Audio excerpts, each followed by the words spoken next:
everybody being here. I'm glad we scheduled a big room for this meeting. Appreciate the involvement and interest by everyone who's here. So we're glad you're here. Got a few people I can introduce here to start with. Russ, we're glad. Russ Deaton, the director of what is the official title of PEC? Executive Director, Interim Executive Director. Executive Director. Appreciate having you on the board. Thank you, sir. Also, I'm a lot busier, by the way. Took an ugly turn on the.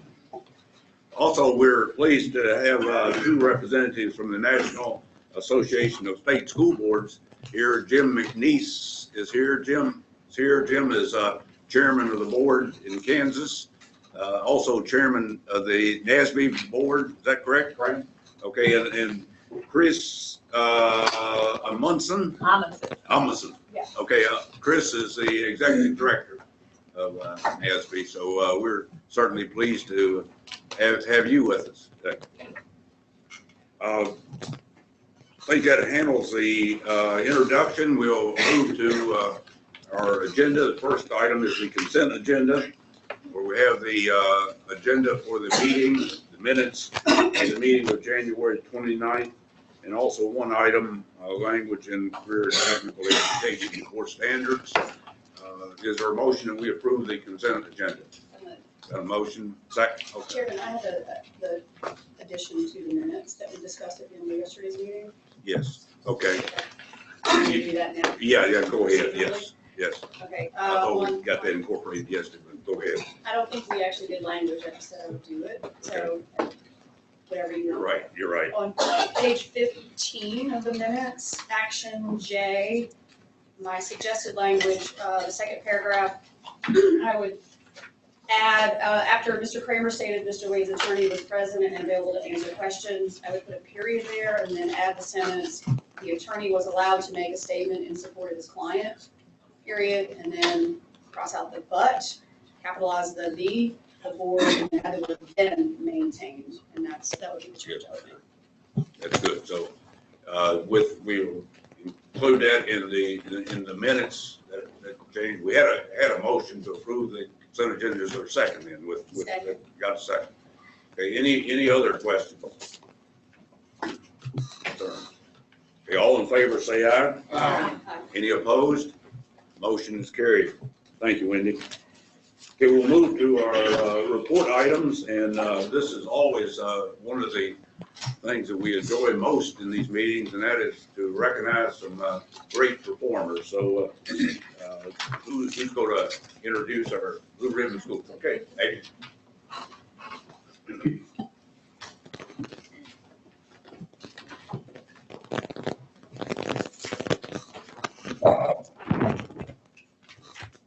Good morning. Good morning. See if I can clip this on here so I don't keep banging it. Thank you to the board for having us today. My name is Megan Curran. I'm the executive director of our core regional offices at the Tennessee Department of Education, and it is an honor and a privilege every year to get to come to this April meeting and present to you all for recognition the Blue Ribbon Schools and the National Title I Distinguished Schools. Let me tell you a little bit about both of those programs, and then I will have the schools come up for recognition. So every year, the U.S. Department of Education recognizes National Blue Ribbon Schools, and Tennessee is invited to submit a set number of schools for recognition based on some criteria that are set by the U.S. Department of Education. They have been running this program recognizing elementary, middle, and high schools for outstanding academic achievement since 1982.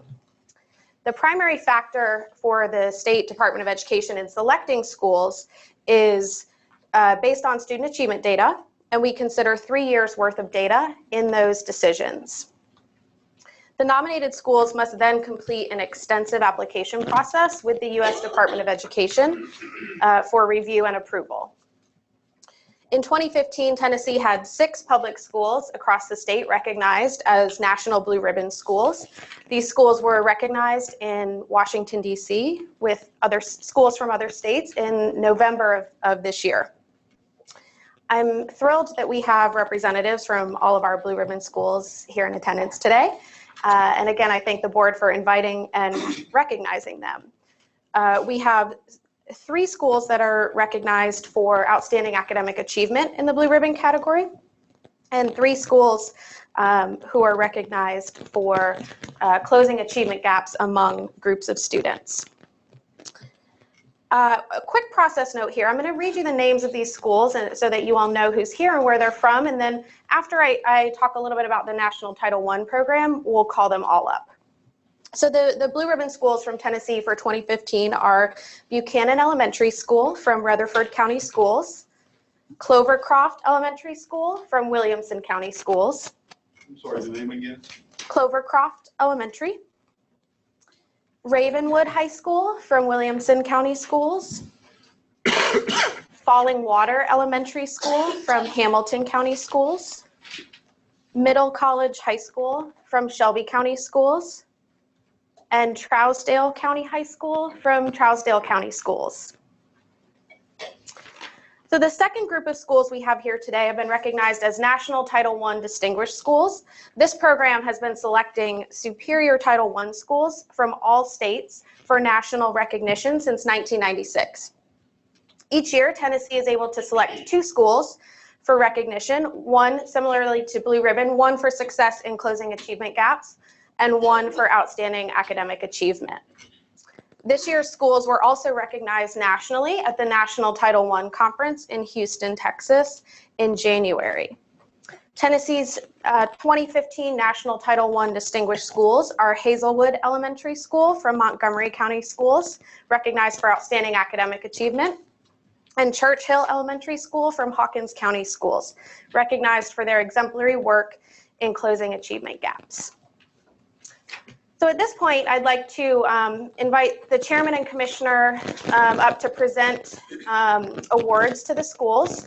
We have sort of rearranged your furniture a little bit and moved your flags over to create a makeshift photo op. So if you all would come up over in this area so that we don't have the big video symbol in all of the pictures, we will present the plaques and ask each school to come up, and I promise we'll try to do this as efficiently as possible. So the first school I'd like to call up is Blue Ribbon School, Buchanan Elementary School from Rutherford County.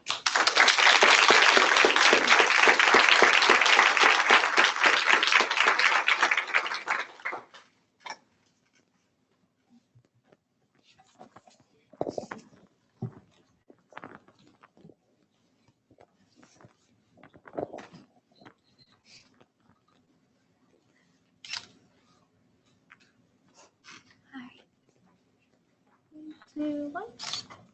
Take another. Is it great? Thank you. The next school I'd like to recognize is also in the Blue Ribbon category, Clovercroft Elementary School from Williamson County.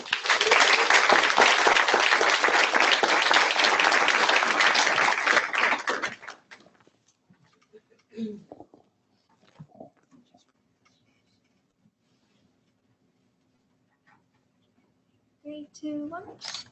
3, 2, 1. You're great. Our next Blue Ribbon school is Ravenwood High School, also from Williamson County. 3, 2,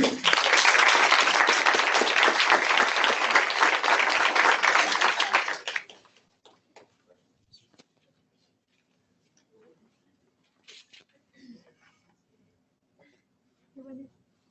3, 2, 1. Okay. The next Blue Ribbon school is Falling Water Elementary School from Hamilton County.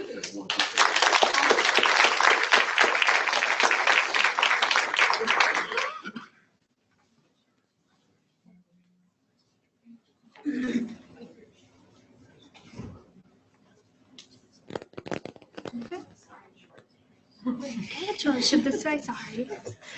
We're getting cut off on the screen.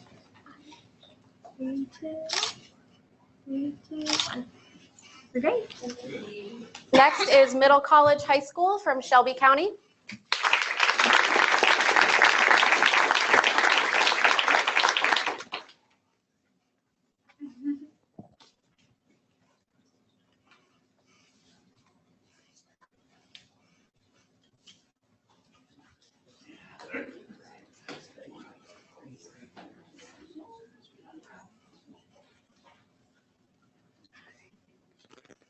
3, 2, 3, 2. And last but not least for our blue ribbon schools is Trousdale County High School from Trousdale County.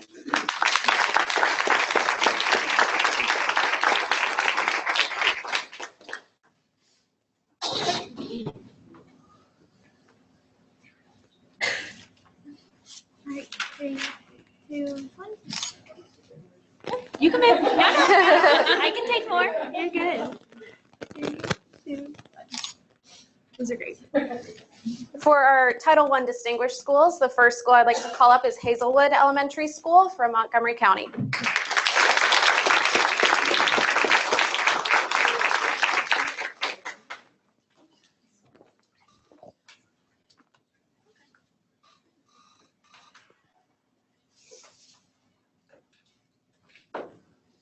Alright. You can all shift this way. Great. 3, 2, 1. 3, 2, 1. We're good. And finally, Churchill Elementary School from Hawkins County.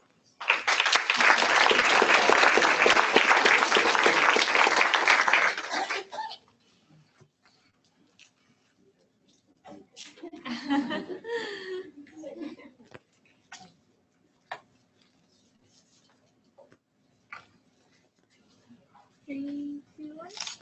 3, 2, 1. Can you hold for one more in the front? 3, 2, 1. Good. Thank you. If we can, let's just give all of these schools one more round of applause.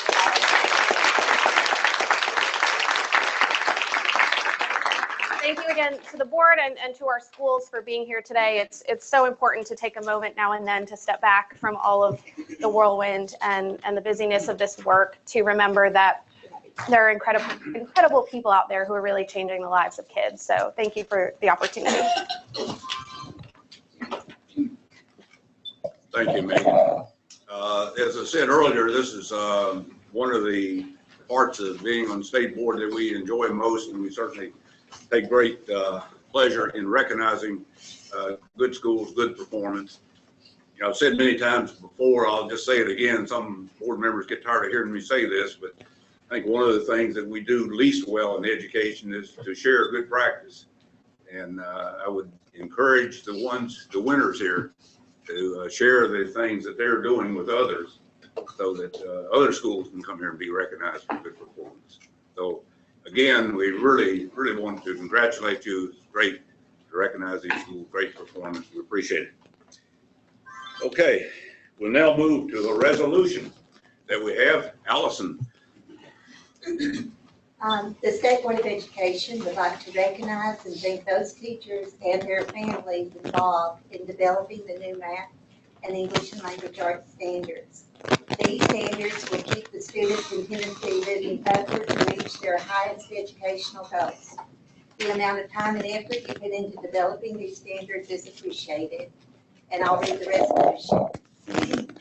Whereas academic standards form the foundation for student learning and teacher instruction, and whereas rigorous academic standards are an integral part of ensuring that Tennessee students graduate prepared for post-secondary workforce success, and whereas the Tennessee State Board of Education was charged with Public Chapter 423 with facilitation of Tennessee's most historic and transparent process to review mathematics and English language arts standards, and whereas the Tennessee State Board of Education was also charged in Public Chapter 423 with the appointment of educators' advisory teams to review public feedback and revise the mathematics and English language arts standards, and whereas the Tennessee General Assembly confirmed the appointments of Standards Recommendation Committee members to review and propose mathematics and English language arts standards to the State Board of Education.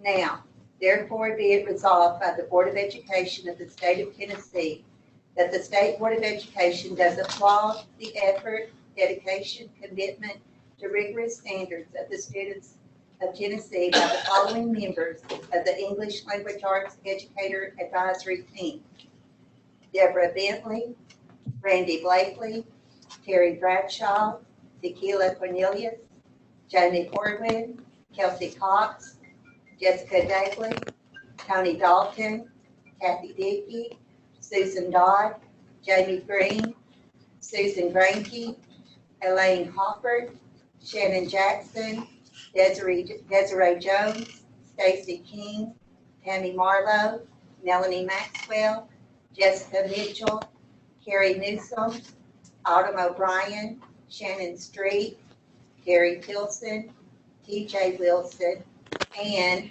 the following members of the Mathematical Educator Advisory Team: Holly Anthony, Michael Bradburn, Joanne Cady, Sherry Cockerham, Corey Conkus, Teresa Falu, Darcy Finch, Randy Hayes, Kimberly Herring, Roy Henson, Jamie Lee Johns, Joseph Johns, Tim Jones, Stephanie Kotick, Julie Martin, Emily Madlock, Megan Miller, Jessica Mitchell, Carrie Newsom. Jerry. We've already put that in the resolution. Thank you, Siri. Megan Miller, Kimberly Austin, Jamie Paris, Jolly Pillow, Paul Pillow, Stacy Roddy, Chelsea Spalding, Angela Webb, and the following members of the Standards Recommendation Committee: Lyle Oshai, Sharon Cypress, Shirley Curry, Shannon Duncan, Darcy Finch, Terry Franklin, Amy Gillian, Douglas Hungay, Kathy Cole, David Pickler, and we wish them success in every future endeavor. Be it further resolved that an appropriate copy of this resolution be prepared for presentation with this final clause submitted from such copy. Signed, Fieldon Ralston, Chairman of the State Board of Education. Great, Al, that's good.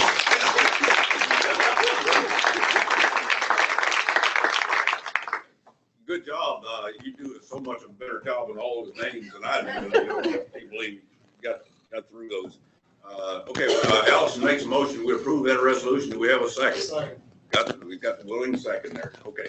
Any questions? It's just mind-boggling how thorough this is and how many people, how many man-hours, volunteer man-hours, these people put in to make Tennessee great. This is well-deserved, but it will never talk about just express how big a deal they did. That's right. And that's why I also wanted to include their families, because the massive amount of hours, not only they put in, but it took away from their family time too. So we're very appreciative. And if the NASB folks want to have something to model after, you might want to use this process. It has worked extremely well. You know, as Mike said, just a lot of effort went into it, but I think we've ended up with good standards here for math and English language arts. And the bigger part of it is, I think it's really contributed to a great deal of additional buy-in for educators across the state. So just a great process and great results. And Allison, we appreciate you going through that. Any other? Are any of the members who are here, I'm not sure, but if you're here, would you stand? Probably. Most of them were here, several of them were here on first reading, so they didn't come back today, but I know that many of them are watching on the live stream across the state. Okay, for the record, we'll ask them as they watch the state. Really do appreciate it. Any further comments? Okay, all in favor, say aye. Aye. Any opposed? Motion is carried, and we do really appreciate the work that went into this.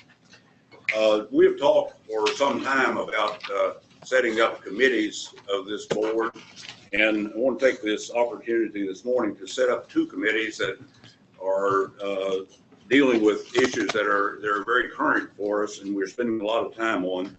So let me read this. Pursuant to State Board of Education Policy 1.4, I appoint a committee of 3 members consisting of Dr. Trout, Mr. Edwards, and myself to work on teacher preparation issues. I will act as chairman of this committee. Furthermore, appoint a committee of 3 members consisting of Ms. Tucker, Ms. Chansey, and Ms. Hartgrove, with Ms. Hartgrove to chair. This committee will work on educator discipline matters and is charged with revising the educator discipline schedule between now and the second reading in July. All members are welcome and encouraged to attend meetings of the committees. This structure will allow members to work on these important issues outside of a context of the meeting of the whole board. Notice will be given to each meeting and each will be a video stream. So that will appoint those 2 committees. As we find need we will appoint other committees of the board to deal with the issues that are occurring at that time. Okay, we'll move to our action items on first reading. First item A, ESL Program Policy 3.2, and Jan. Okay.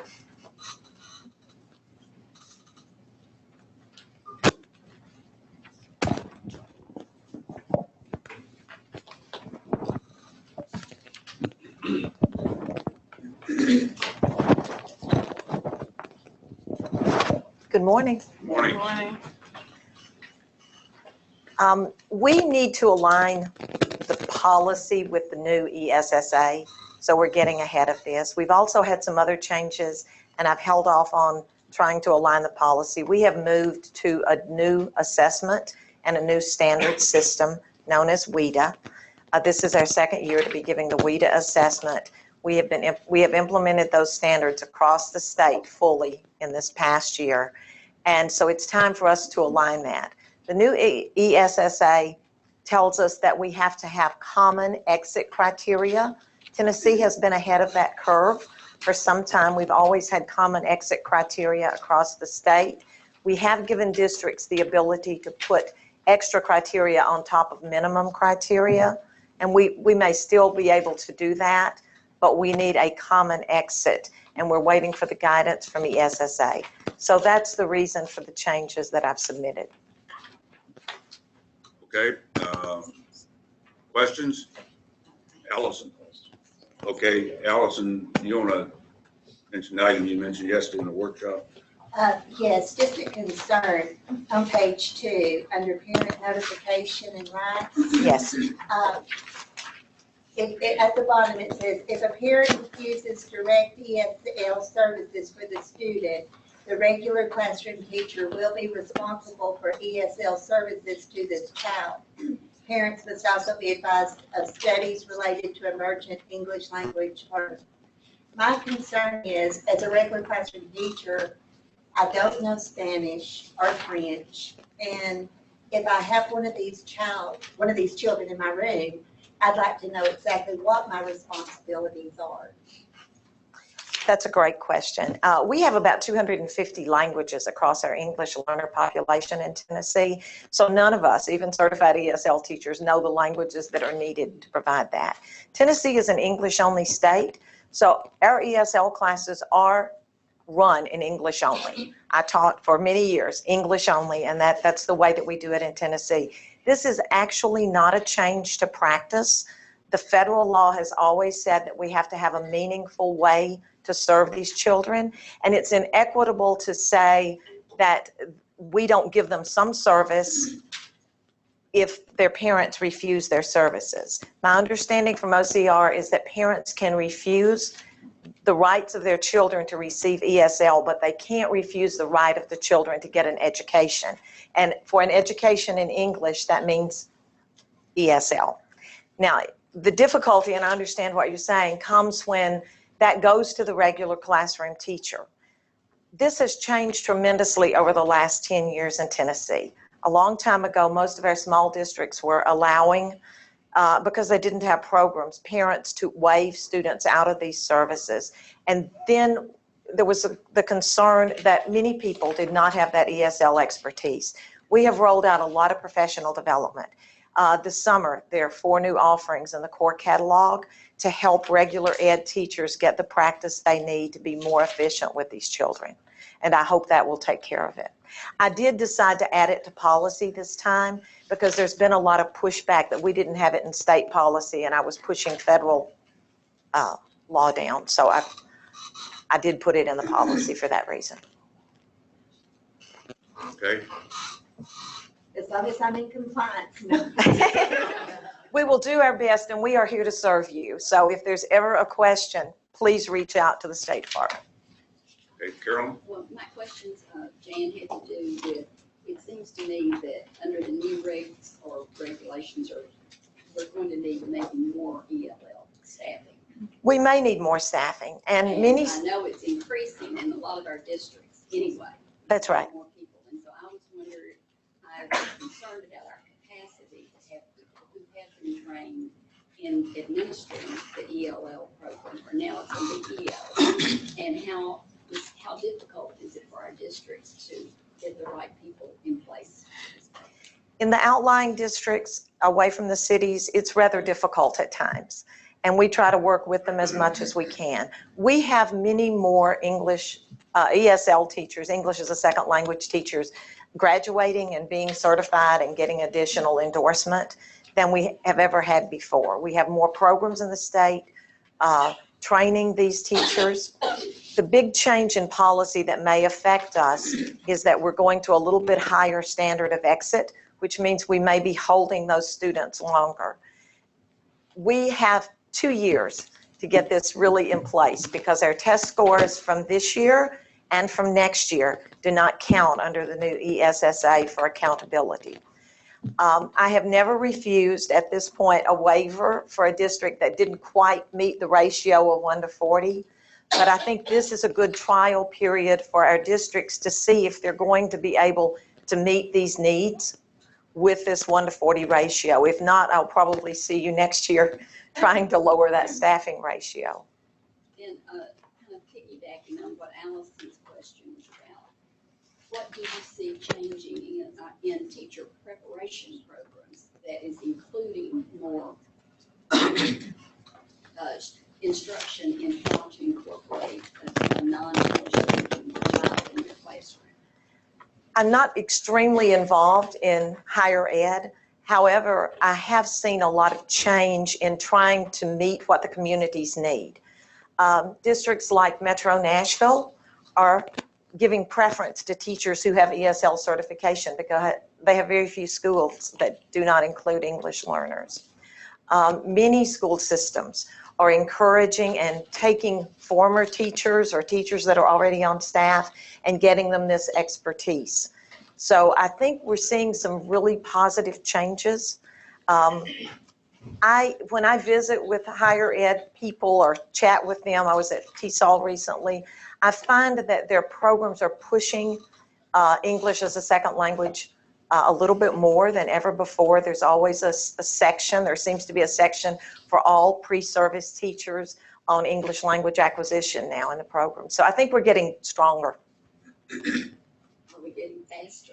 I don't think we can, the research says it's really hard for us to get faster. It takes these children a certain amount of time to acquire a language. And there are students who are very gifted and learn very quickly a language. But the truth of the matter is it's going to take most of these kids 5 to 7 years to become really competitive with their native-born peers. And we have to have the support in place for that. And if you notice in the new law, we're getting to count our transition students longer, which gives us a better way to service those students, which I think will help us tremendously. Thank you. Wendy? Hi, thank you for being here. I have a bunch of questions. Okay. Shocking. So my first question is, I see the amount of data is increased 4 years worth of data instead of 2 years. So my question is around reporting of that data and then the accountability of how you're making sure that districts are doing what they're supposed to do around that data. We have 13 reports that go into the federal government in EdFacts. And so we have actually been keeping a lot of this data. We became proactive a few years ago when the federal government started talking about former ELLs. We began collecting that data. We haven't really had a need for it. Now we have that. so we can go back and reclassify these students. We already have EIS, our Education Information System, set up to begin this year. So when those transition 2 students out of their second year of transition, instead of them dropping off the radar or being coded as 4, they'll automatically roll into transition 3. So we've tried to make that as seamless as we possibly can for districts. I'm meeting with the attendance group next week to talk with them about this because they do a lot of our data. Okay, and then in the sort of parent notification vein, what information will parents be provided regarding where their students fall on the spectrum of, services and There's a very comprehensive score report that I'd be happy to share with any of you. that parents get? That parents get from the assessment. It also talks on that report about what the student should be able to do now at that level. So there is really detailed information, more than we've ever had before. Great, so, but after the assessment, and as the student is receiving the services, where in that time period are parents notified of how their students are progressing? That varies tremendously from district to district, but for the most part, my advice is if you would tell another parent these issues, you need to communicate that with an ESL parent. Okay. They have the same rights to know. So there's not, I guess my question is, there's no, like in special ed, there's a mandatory progress report, there's a forum that's required, everyone does it, there's nothing like that? There is not, but most schools have gone to individualized learning plans for English learners, especially those who are not thriving as well as we'd like for them to, and that is definitely shared with parents, and parent feedback goes into that. So That's schools or it's districts? optional, but most districts are very anxious to do what will get this at-risk group ahead. Right, no, I'm not. Oh, I know. I'm only asking, like, parents, especially parents in where English isn't the language spoken at home, I think can have a large impact on the growth of their child, but they need to be in partnership with the school. So Absolutely. ideally, I would love to see some sort of uniform way of happening like it happens with IEP progress. That's a great Just throwing idea. that out there. They are required to communicate in a way and in a method the parents can understand. A good many of our ESL parents are not literate. Right. So that means they need an interpreter to provide that information. And most systems have that set up. Most school systems have that set up now. And that communication is going home. Some of the issues that always go home are any health issues, any behavior issues, any field trips, anything where there's liability. Parents are absolutely notified of that. We are also trying to collect data on who are our limited English proficient parents, because even if their child has adequate English language, especially in our Hispanic community, our Hispanic learners lag a little bit behind. But if we can get that information about the parents and make sure they're getting that information in Spanish, we might have a positive impact. It's not really an ESL issue, but we all work for the same reason for the kids of Tennessee. And that's great, and I think the schools that I see that are doing really well with a population of English language learners have that component. And I would just say those schools that I see here in Nashville that do this work faster than other places also have that communication with the parents on exactly where their child is on that spectrum. So, I would encourage thought in the department around how that communication can be somehow like beefed up regarding like where the learning part of it. I get field trips, medical stuff, but the learning part I think is low hanging fruit for the parents to help. And we do have more parent involvement activities happening in Title III than we've ever had. And that is one of the initiatives in our department to see that we develop more of that. But thank you so much for that input. And then the other question, maybe my last one. I see in service delivery, it says at elementary level, a certified or endorsed ESL teacher, and it used to say an endorsed ESL teacher. So am I reading that correctly, that we are now opening that up to teachers who aren't endorsed in ESL giving the direct services? No, if that's what that states, then I need to correct that. But no, some teachers get their initial certification in ESL, others add on an endorsement. And we are still allowing them to be, we still require them to be ESL endorsed or certified. but it's ESL certified or ESL endorsed. Yeah, the AS wasn't incorrect word. It's certified where either that's your initial certification or you add an endorsement. So, okay, so for those of us who can't understand the sentence, it may be helpful for the policy to say an ESL certified or endorsed teacher as opposed to a certified or endorsed ESL. I mean, I know that's, you get H2. Service delivery. I need to look at it. It depends on which one you're.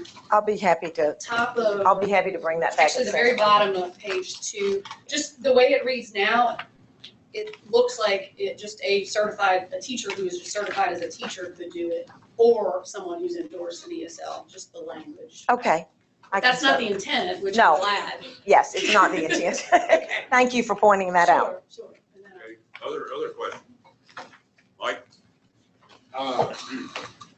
Yeah, I'm not sure this is so much a specific question or just something we talked about or I mentioned yesterday about style, but I want to read 2 sentences. On the very front page, 1, 2, 3, the 5th paragraph.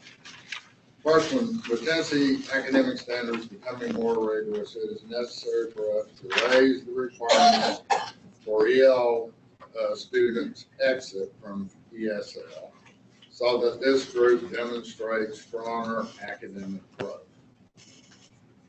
The next one was, this alignment requires higher proficiency in a second or subsequent language for this subgroup in order to enable us to reach proficiency in academics. Alone, stronger academic and higher proficiency are general, but they don't really tell us what the goals are and what the metrics are. If they are defined clearer when we use this type of information, it is easier for us to know. I don't really know what I'm voting on based on that one line. I know it's good, but I don't know where we know we want to be. And Sure.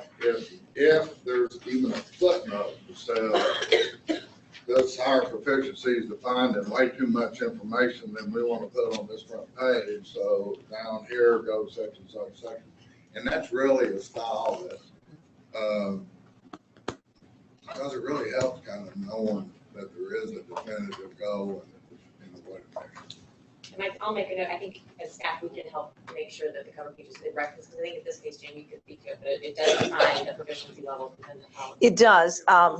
We have added a literacy indicator for exit, which is the best indicator of academic success. So before, we've only had a composite score, which is often strongly made up of speaking and listening.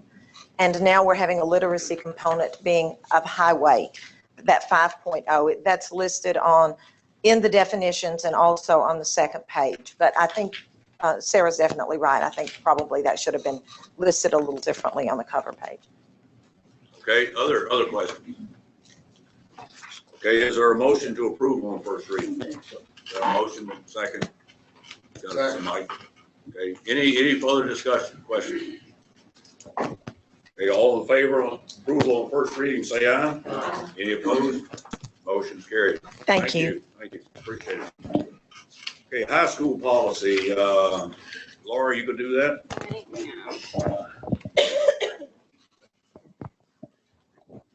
So, Mr. Chairman, board members, this policy that's before you for recommendation on first reading brings forth a revision to the high school policy, policy 2.103. And as we discussed in much more detail yesterday, this policy is a result of one of the first pieces of work that we've done on our policy audit within the State Board office. And so it brings to you several different types of changes. So first of all, there are several updates to sections of the policy that were out of date, particularly concerning the occupational diploma, It also clarifies some common misconceptions and questions that we received in the State Board office regarding options for students to take integrated math in lieu of a traditional math sequence of Algebra 1, Geometry, and Algebra 2. It also clarifies LEA flexibility regarding recognizing elective credits. We also removed several duplicative or kind of out-of-date sections of the policy, sections that are perhaps more geared towards guidance or general recommendations for LEAs rather than particular policy requirements. And so you'll see those sections enumerated on the cover page. And then finally, we also added, as we discussed in a lot of detail yesterday, a new section regarding credit recovery requirements for districts that lays forth protections for students, as well as areas where districts have clear flexibility in implementing credit recovery programs. I'm happy to take any questions you might have. Okay, questions? I guess, okay, Wendy. No. I know we discussed this yesterday, but I just want to procedurally, I believe there are going to be some additions made specifically around the ACT. And my guess is to get this moving faster rather than slower, it makes sense to pass the policy as is with the understanding that we're going to make those edits, but I didn't want to vote to pass the policy as is, and then next time people look at me wondering why I wasn't in it. So I just want to clarify whether that. Yes, my understanding is that we were going to add a section to it concerning requirements to take ACT or SAT. Exactly. So one of the changes we made in this current version of the policy was to combine what was previously a separate high school examinations policy into this high school policy, that there's one policy. But we will also make sure that we go back in and add in a section specifically pertaining to the requirement to take the ACT or SAT in the 11th grade and make sure that that's in this policy when it comes back to you on final reading. Okay, and I don't know if this is a place to give my input on what I'd like that to look like or not, but I want to give that input at some point. So Okay. now or later? Well, Now. you now. We'll- I think I feel like I'm repeating myself, but I just want to repeat myself in the actual meeting as part of the work session. I believe that we are currently not in compliance with DCA 49.6.6001, which requires every 11th grader to take a test which our state has deemed is either the SAT or ACT. So I would like the policy to include language that pursuant to that statute, every 11th grader, which would be defined as students who would take the SAT or ACT in their 11th grade year, take that test in their 11th grade year, and that it not be defined as, you know, sort of backward mapping seniors who took the test their junior year and graduated. That's my 2 cents on with that analysis, or with that.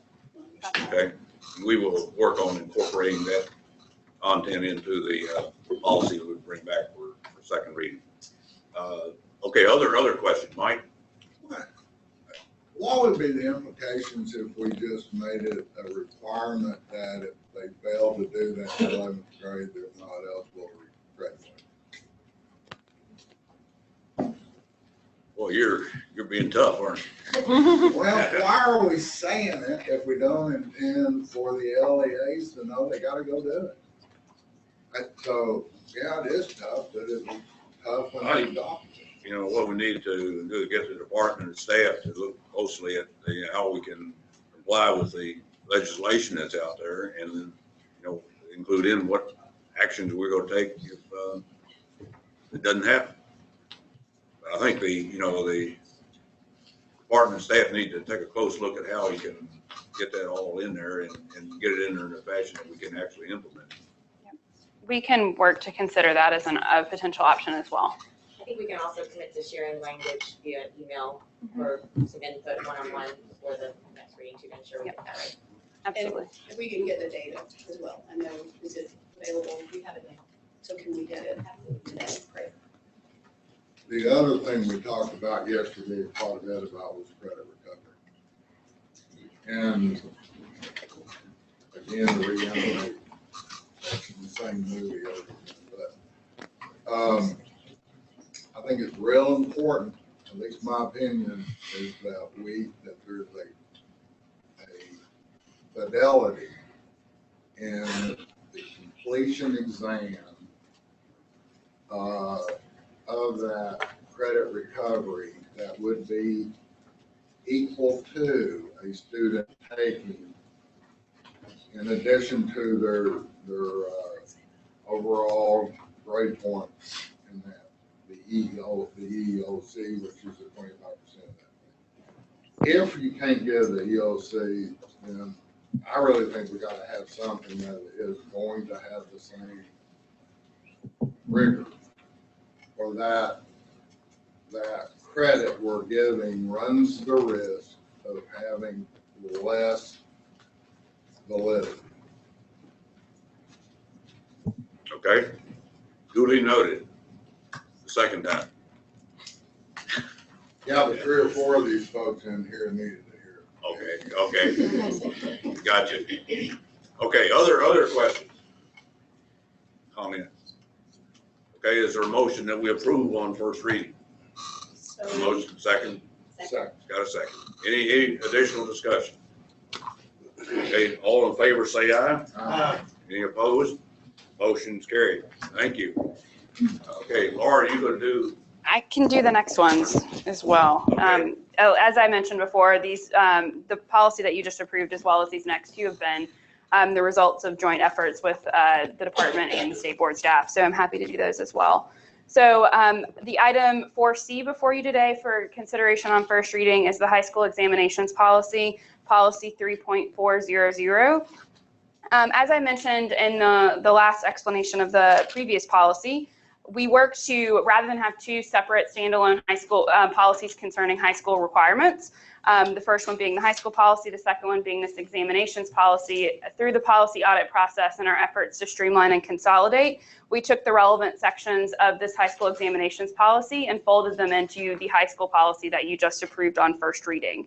So as such, the recommendation with this particular policy is that we repeal the policy and move to the one consolidated high school policy. I'm happy to take any questions. is there a motion that we approve the removal of this policy? So moved. Got a motion, second? Second. Got a second. Any questions? Discussion? Okay, obviously it's better when we're eliminating some things, isn't it? All in favor, say aye. Aye. Any opposed? Motion is carried. And, Laura, you gonna do D? I can do D Okay. as well.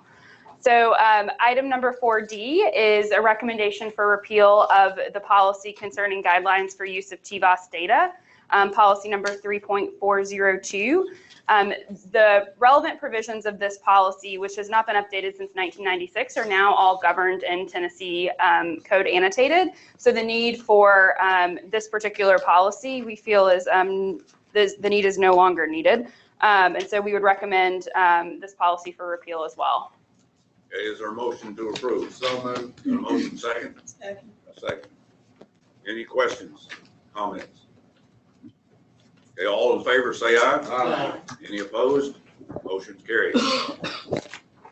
Thank you, Laura. I think it's kind of a really important red letter day. As long as I've been on this board, we seem to have always added policies. I think that we're seeing that we've added some that we don't need, and commend the staff and department for looking at this. I suspect we got some more out there that are out of date and need to be eliminated, and the extent that we can clean up some of these things is commendable, so we appreciate it. Okay, item E, professional assessment policy. Paul.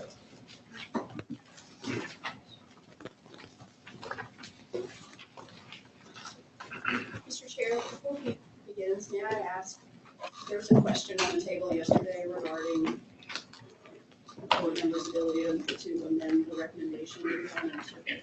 Yeah, I think and Wendy asked this question yesterday, can we make amendments basically to the policies? The policies are our policies. So I think that at any time that we see a need to make a amendment to the policies, we can do so.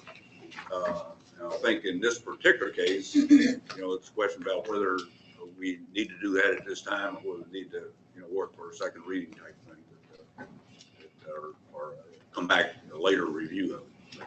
I think the answer is at any time we can change any of our policies.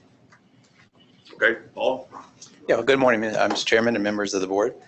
This recommendation, as you know from yesterday in our discussion in the workshop, proposes raising the scores to the nationally recommended cut score to the principles of learning and teaching assessments, the 3 assessments related to special education endorsements, and the world language endorsement for German. As noted in our discussion yesterday in the workshop during our supply and demand analysis, that would serve as a type of phase 2 to work with the subcommittee that has been approved today earlier in the meeting for further analysis of those that were below the line that impacted more than 10% of the supply and the talent for those scores below the line as noted yesterday during the PowerPoint. So at this point, that was the recommendation based on yesterday and our supply and demand analysis. Okay, questions? Comments?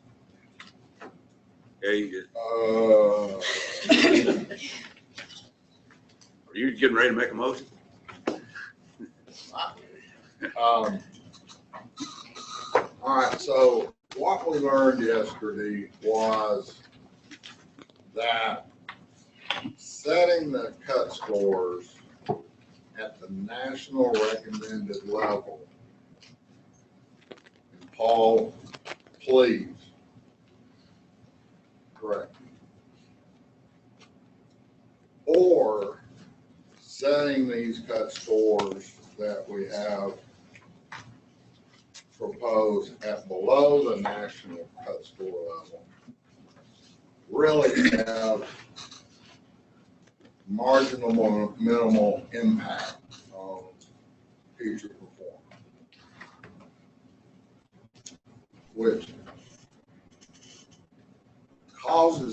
creates like a million questions in my mind. But number one, so why do we have cut scores in the first place? What do they tell us about the ones that we are doing and why we're doing it, why we raising it?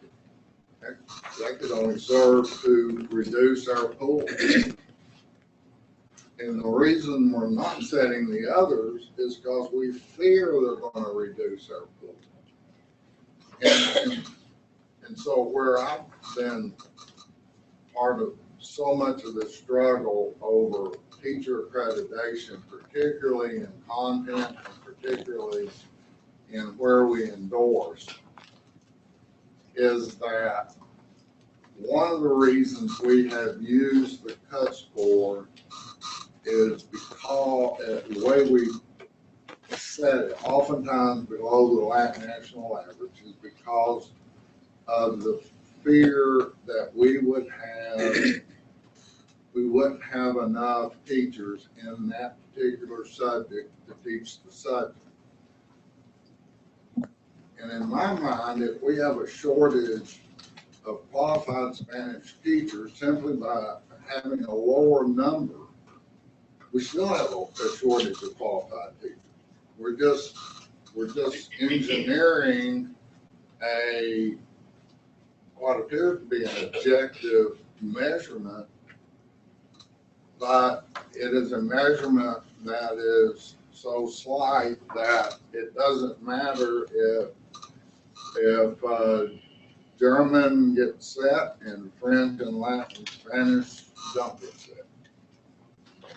If that's the case, we got the wrong measurements.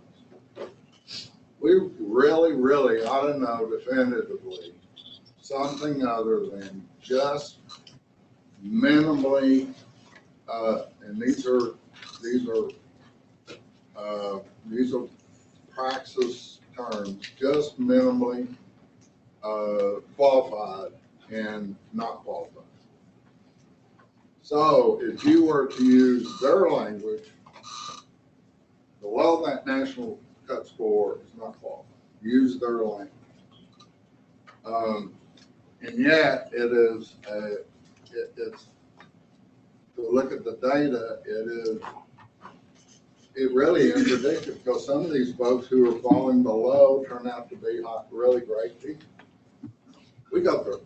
We have to really think through this. Obviously, we've talked about it and we're going to. It's going to happen. we're gonna have a much better assessment for teachers. The problem is, I'm stuck with making a vote today on this. Don't like it, but I'm stuck with taking a vote today on this. And let's just make sure that, we aren't choosing today to approve any that are below the multi-state. The ones that are addressing here today are all getting to the multi-state level. Unless there is an amendment. And Chairman, if I could add too, that just to remember too, this is first reading, so there is the chance to make an adjustment between now and final reading. If the subcommittee looks into this, the alignment study comes back, that the department is preparing as well as praxis, and we choose a different course. So you do still have. And that's really the work of that committee between now and the July meeting.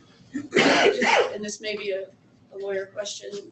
If we approve this, we're just approving the ones above the line today. And then before second reading, for the work that happens, the decision is made to do all of them. I mean, that's a substantive change. Can you do that then in one? It's essentially doing those in one reading. I don't know that we could do, well, and it is a lawyer question, we may need to get lawyer on that, but I think. Also, the department would feel comfortable with that if we work this out through our subcommittee process and brought it back. But that's obviously something. And I don't think there is a legal reason to do the first and second reading. I think we can approve this at any time. That we just, if we're going to do it on our first time, we just want to make sure that we understand what we're doing and we've got all the appropriate feedback and we've got necessary data to support doing that. That was, and I mean, I share Mike's, like the baseline question is whether this is the right measure, if this measure makes any sense. And people smarter than me need to figure that out. I don't know. What I do know is this is the measure we have right now, and we have kids in school right now, in front of the teachers in front of them that are below, like couldn't do that job in a bunch of other states because their standards are higher, apparently, from the way I'm reading this. And to me, I spent more time last night thinking about this than I really should have. I want to be clear, this isn't about teacher bashing or anything like that. This is about a real concern about our expectations. And if we had said to a school, we don't have enough kids in this school to be at, the level of achieving, and therefore we're going to lower the bar so that we have more kids who are at that level. That's kind of what we did when we got an F for truth in advertising, and I don't want to do that with teachers. Because if we do that with teachers, our kids will never get the education they deserve. And that's why I keep beating a drum on this. And that's why I think Mike shared, I think all of our board shares that concern. So if approving these, however many there are today, is a baby step forward, then I'm not going to make a motion to change all of it because, there appears to need to be work done on the other ones, but I'm going to strongly encourage the department to move with a sense of urgency as if these were your kids in front of teachers who couldn't teach that class to kids in the next state over. I mean, I just feel like the state of urgency, and maybe I'm just missing it, but it just feels like everything is moving so slowly. And if we could just remember there are kids every day in these classes. Okay. Sure, may I respond to Yes, that? Because I want to make sure it's clear that we are recommending 9 new cut scores that move to the national recommendation out of 19 that we're analyzing. The other 10 that are below the line, we have not said that we would not be bringing those recommendations, and I have every faith that if we wanted to do all of this on a second reading at the next meeting, that we would have the ability to do that. But there are some real concerns, and I will share a few of those that I think are pretty clear on why we have to make a further analysis. Out of the 10 that are left, 4 of these specifically, I'll use physics as an example. 33 states use the physics praxis to actually, use it as a licensure requirement. And of those 33 states, 31 of them do not use the national cut score. That means 94% of states do not use that national cut score. There's reasons there, right? It's either that they can't get physics teachers, right? And so they've lowered the bar on that cut score, or there's something else going on, which is why we're using our own data to say, okay, if our effectiveness data is showing that we lose 20% of our physics teachers as we make this jump, then there's something else that we're going to need to do. Physics is an example, earth and space, of the 27 states that require it, 19 of them actually have a lower cut score than the national recommendation, which again is 70% of the states fall below what that national recommendation is. Marketing, 17 states actually are using the praxis, and 94% of the states, that means only 16 of the 17 fall below the national recommended score. That means only one state is at that recommendation. Which state is that? I can tell you. I'd be interested to see where those states fall in nature and nationally, like. Absolutely. But the reason I'm pointing that out is that the ones that are left, it's not that we would not recommend that national cut score. It's that there's some additional analysis that have to be made on that we're doing. We're quite frankly about done with them. But we didn't feel comfortable saying, okay, definitively, we know that if we move to these cut scores, that we're going to have more highly effective teachers. And back to our point, we have to have this multi-measure approach where you're absolutely looking at content, but you're also looking at performance. And that's why we'll be bringing this performance assessment with a specific cut score associated with it. And so I just want to clarify that we understand where you're coming from, and we appreciate that, and we appreciate that you're pushing us on it, but we're also trying to make sure that we bring the right recommendations for our teachers. Okay, as database as we possibly can. Commissioner, here's, I think, something we need to go only so far in what other states do. Because when we look at national performance, they're doing worse than we are in many, many ways, but really, we got as a country a long, long way. So as what most states do does not impress me too much is what we think through. I think we're a lot better off. When you talk about physics and the 31 states or whatever that set it below the national recommended cut score, where we have it today is, you know, this is Tennessee standards, and I would give anything to have the high school physics textbook here. Because really what we're talking about is a book that's got the front cover, the back cover, and everything in the middle. The praxis exam, however the cut score is determined through source calculations, is, when you boil it down, 125 questions. I think they're pretty hard questions, but you only have to score 61 of those questions correctly to pass and to get an endorsement to teach high school physics. That's less than half. If that was our kid in that class, they would be going to credit recovery.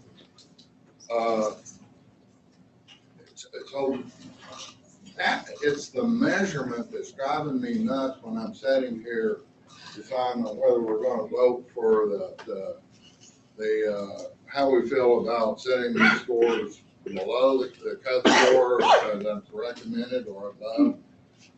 In the math, 60 questions and you get 34 of them right, and we're given an endorsement in every math course above 8th grade. In other words, you get 60 questions. If I had 60 questions on Algebra 1 with a 34 pass grade, I would be raising alarms. Yeah, I think, Mike, you know, we're rehashing a lot of what we went through yesterday. I'm saying why this thing is if we're worried about this, we really got to worry about a lot more. Okay. Okay, is there a motion? Somebody got a motion? Move approval? Okay, we got a second? Got a second. Okay, further discussion. You know, let me make sure we understand what we're approving is just the 9. Changes in the 9 and bringing all of those to the multi-state recommendation. We're not addressing the others at all, and we're going to be addressing those prior to the July meeting and with all the data that Kansas has identified. Okay, we're clear? Okay, all in favor of the motion, say aye. Aye. Any opposed? Okay, the motion is approved. Thank you. Thank you, Paul. Okay, we'll move now to the physical education standards. Laura? Good morning, Lori? Mr. Yeah, Okay, I'm Lori. sorry.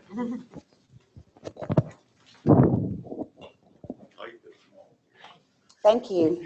Item 4F is physical education standards.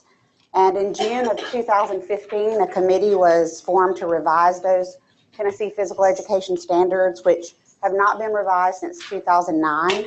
The committee was made up of current K-12 physical education teachers, coordinated school health coordinators, and higher education faculty. We have a few members of that committee here with us today, and I'd like to recognize them. We have the Office of Coordinated School Health, Physical Education, and Physical Activity Specialist, Christine Hollifield. And then we have Chuck Whitlock from Wilson County Schools and Marcy Maurer from Austin Peay State University that were a part of the committee. The committee convened and compiled the first draft of the physical education standards and presented the draft standards at the Tennessee Association for Health, Physical Education, Recreation, and Dance Conference in October of 2015, where we held 2 roundtable sessions to gather feedback.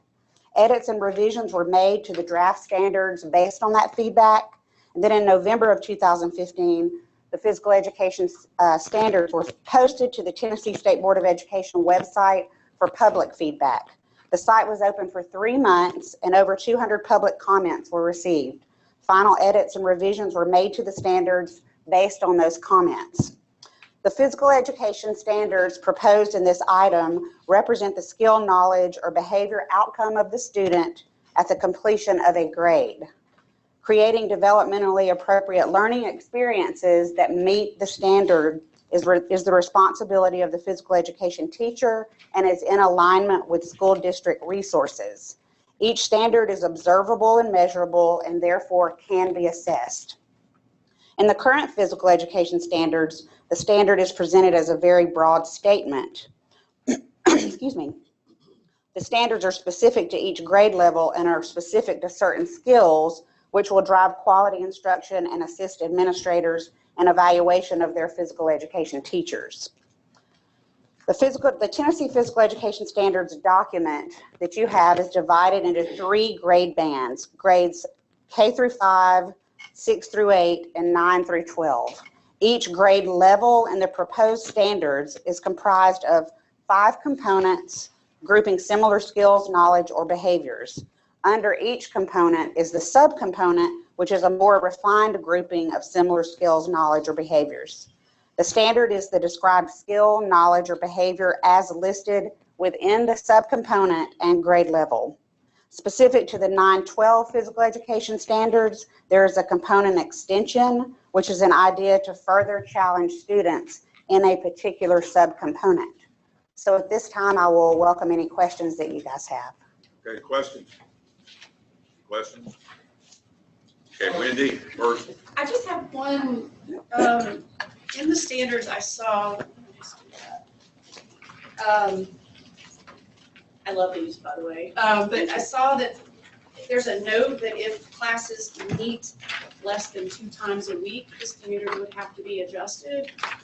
Yes, some of our PE standard, or some of our PE classes, the students do just meet once a week. That was my question. Yes. It varies from district to district and sometimes from school to school. Okay. But all schools all schools have at least once a week? No, not all schools have at least 1 PE class a week. Wow, all right. So why do all schools have to do? What's the number? I'm going to defer to my physical education specialist, Christine Hollifield. So your question is, what do all schools have to do? Some do 2, some do 1, some don't do 1. And part of that is in the background where we talk about what the district resources are. So dependent on what, the BEP formula is one PE teacher for 350 students in K-5. So dependent upon what student enrollment a school has, some school districts have a school with 170 students and then maybe another school with 180, and they might share a teacher. But with your question with what do schools have to do, I'm going to let Christine answer that. So according to state board policy for K through 8, it is just required that physical education be offered annually. There is no set number of times a week or set number of minutes for physical education. High school is the half-credit graduation requirement. So we got this epidemic of childhood obesity. We got this epidemic of childhood diabetes. A higher number north of 50, a lot north, is undiagnosed diabetes, which greatly impacts ability to learn.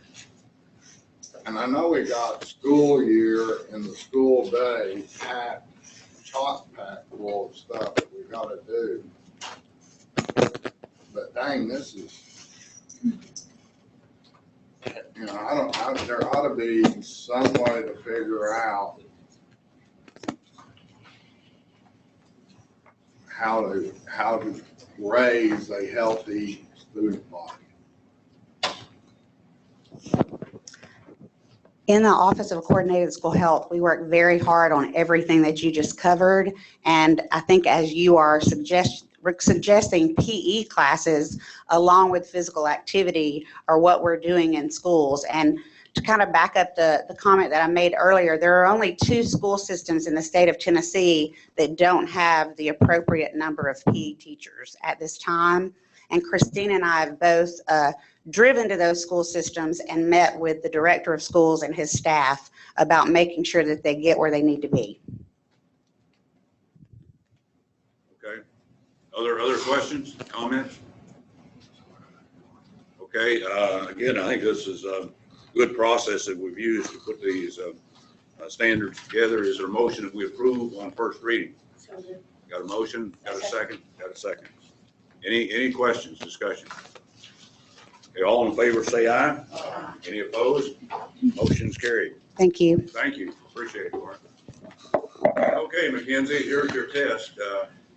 We've got some slides we need to bring up, and Mackenzie's. Chairman, they opted not. They don't want to use the slides. Okay. So we actually are not going to have to do the test. Okay. Very good. Mackenzie's also, she did such a good job yesterday, and so far today has done a great job with the communications here. So we didn't want to risk that, Chairman, but we will post the slides to the website, I understand, and I believe that all the members have been provided a copy of what would have been presented at the workshop yesterday. So today we are here for the first reading of a revision, actually a repeal and a revision to the educator licensure rule. And specifically, we are addressing the portion of the educator licensure rule which gives the state board the authority to deny, suspend, or revoke educator licenses, and also issue formal reprimands against educators in cases of educator misconduct. This repeal of the rule came about vastly due to some issues with recommendations from the state board staff and the state board, and educator licensure decisions not necessarily going the way we would like to for the current times that we're in and the current issues that we face. Included in the current educator licensure rule surrounding reprimands, revocations, denial, and suspensions is included an ability for educators to request hearings and also appeal decisions of the state board. When that's done, those decisions are made by an administrative law judge. And what happens is the administrative law judge often looks at decisions made by prior boards and other administrative law judge rulings, deciding what types of action should be taken against educators. while at the time other boards may have thought those were the best decisions, or a judge might have thought those were the best decisions, they might not be exactly the direction that the current board wishes to go. And so that faces the problem of the board being stacked against precedent of prior decisions. And so basically the board is having to make their educator licensure decisions based on other decisions that might not have necessarily been the way that the current board decides to go. The way to overcome that is to establish a rule regarding the types of discipline that educators will face when they commit certain instances of misconduct.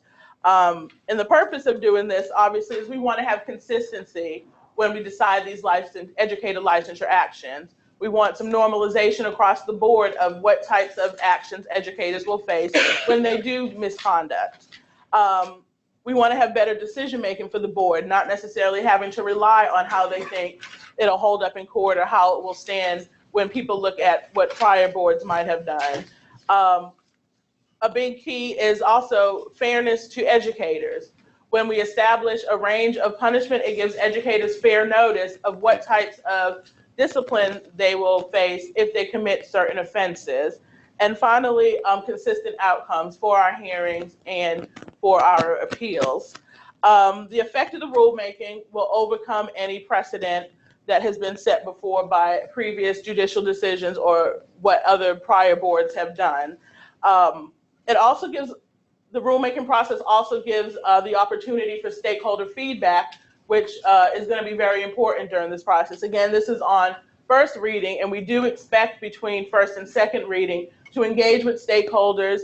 The chairman has appointed a subcommittee to work on this, to really tweak it to where it needs to be to meet our first priority, which is to protect our students and ensure that we are upholding professionalism and integrity in the teaching profession, and then also provide fairness to educators and consistent discipline. It also gives room for political input during the rulemaking process. Our rules go through a very stringent rulemaking procedure. After the board votes on them, they go through the Attorney General's office, the Secretary of State, and then myself, along with Nathan James, present them to the Government Operations Committee of the legislature. So that's kind of where we are today with the rule and why these changes are being presented today. And Philip is going to talk a little bit about how the rule has changed.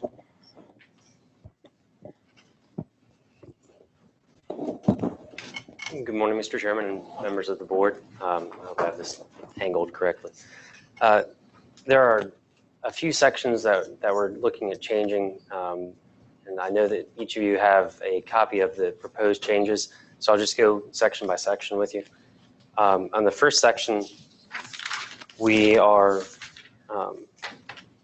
looking at prohibiting an educator from being under the influence of possessing, consuming alcohol while on school business. This is an effort to clarify some confusion around currently vague language in our policy and rule.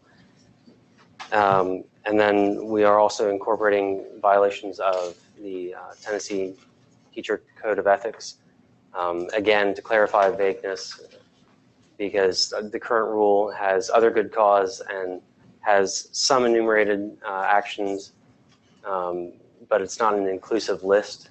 And so we want to make that a little bit more clear. We're also including the knowledge and acknowledging that teachers have defenses against certain things, such as if they have to physically defend themselves from an attack. So that's also being added. In the second section, we are trying to create a uniform disciplinary range. So teachers will have good foreknowledge of what to expect if they commit misconduct. The public should have a good idea of what to expect if a teacher commits misconduct. It's just a good way for us to clarify what will happen and to be very, very clear and consistent and very transparent with educators, parents, students, everyone who may be involved. We're also establishing a stepping process.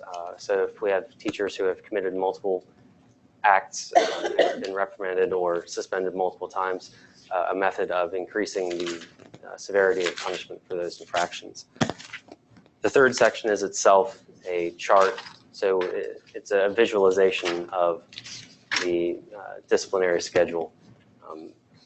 I feel, and Elizabeth and I have worked on it with others on staff extensively, that it's just a great way to comprehend what the changes will look like, and again, a method of clarifying what's happening.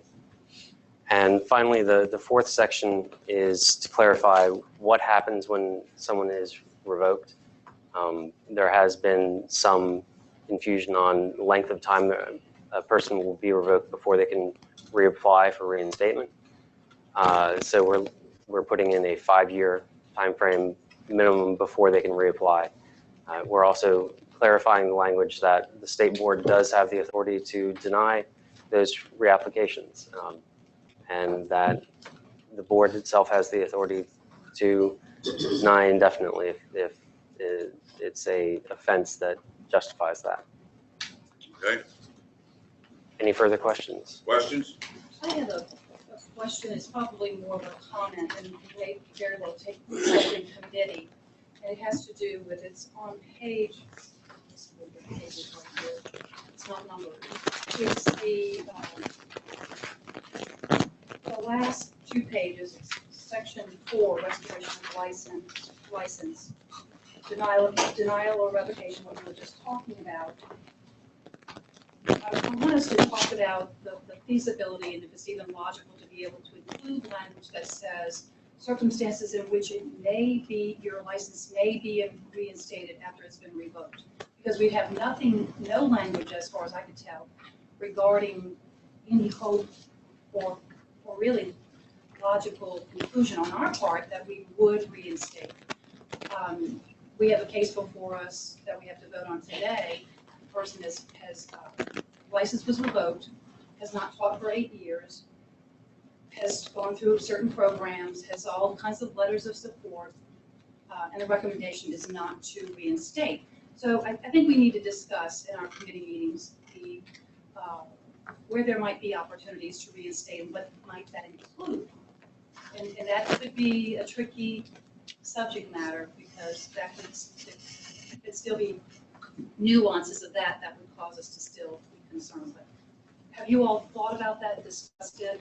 Yes, that's a great point, Lillian. And to that point, we also included with the, after the 5-year revocation, for anybody who wishes to reapply, they have to overcome. I think it's all loud. But if anyone can't hear me, please let me know. They have to overcome a rebuttable presumption that they are licensed, suitable for licensure in this state.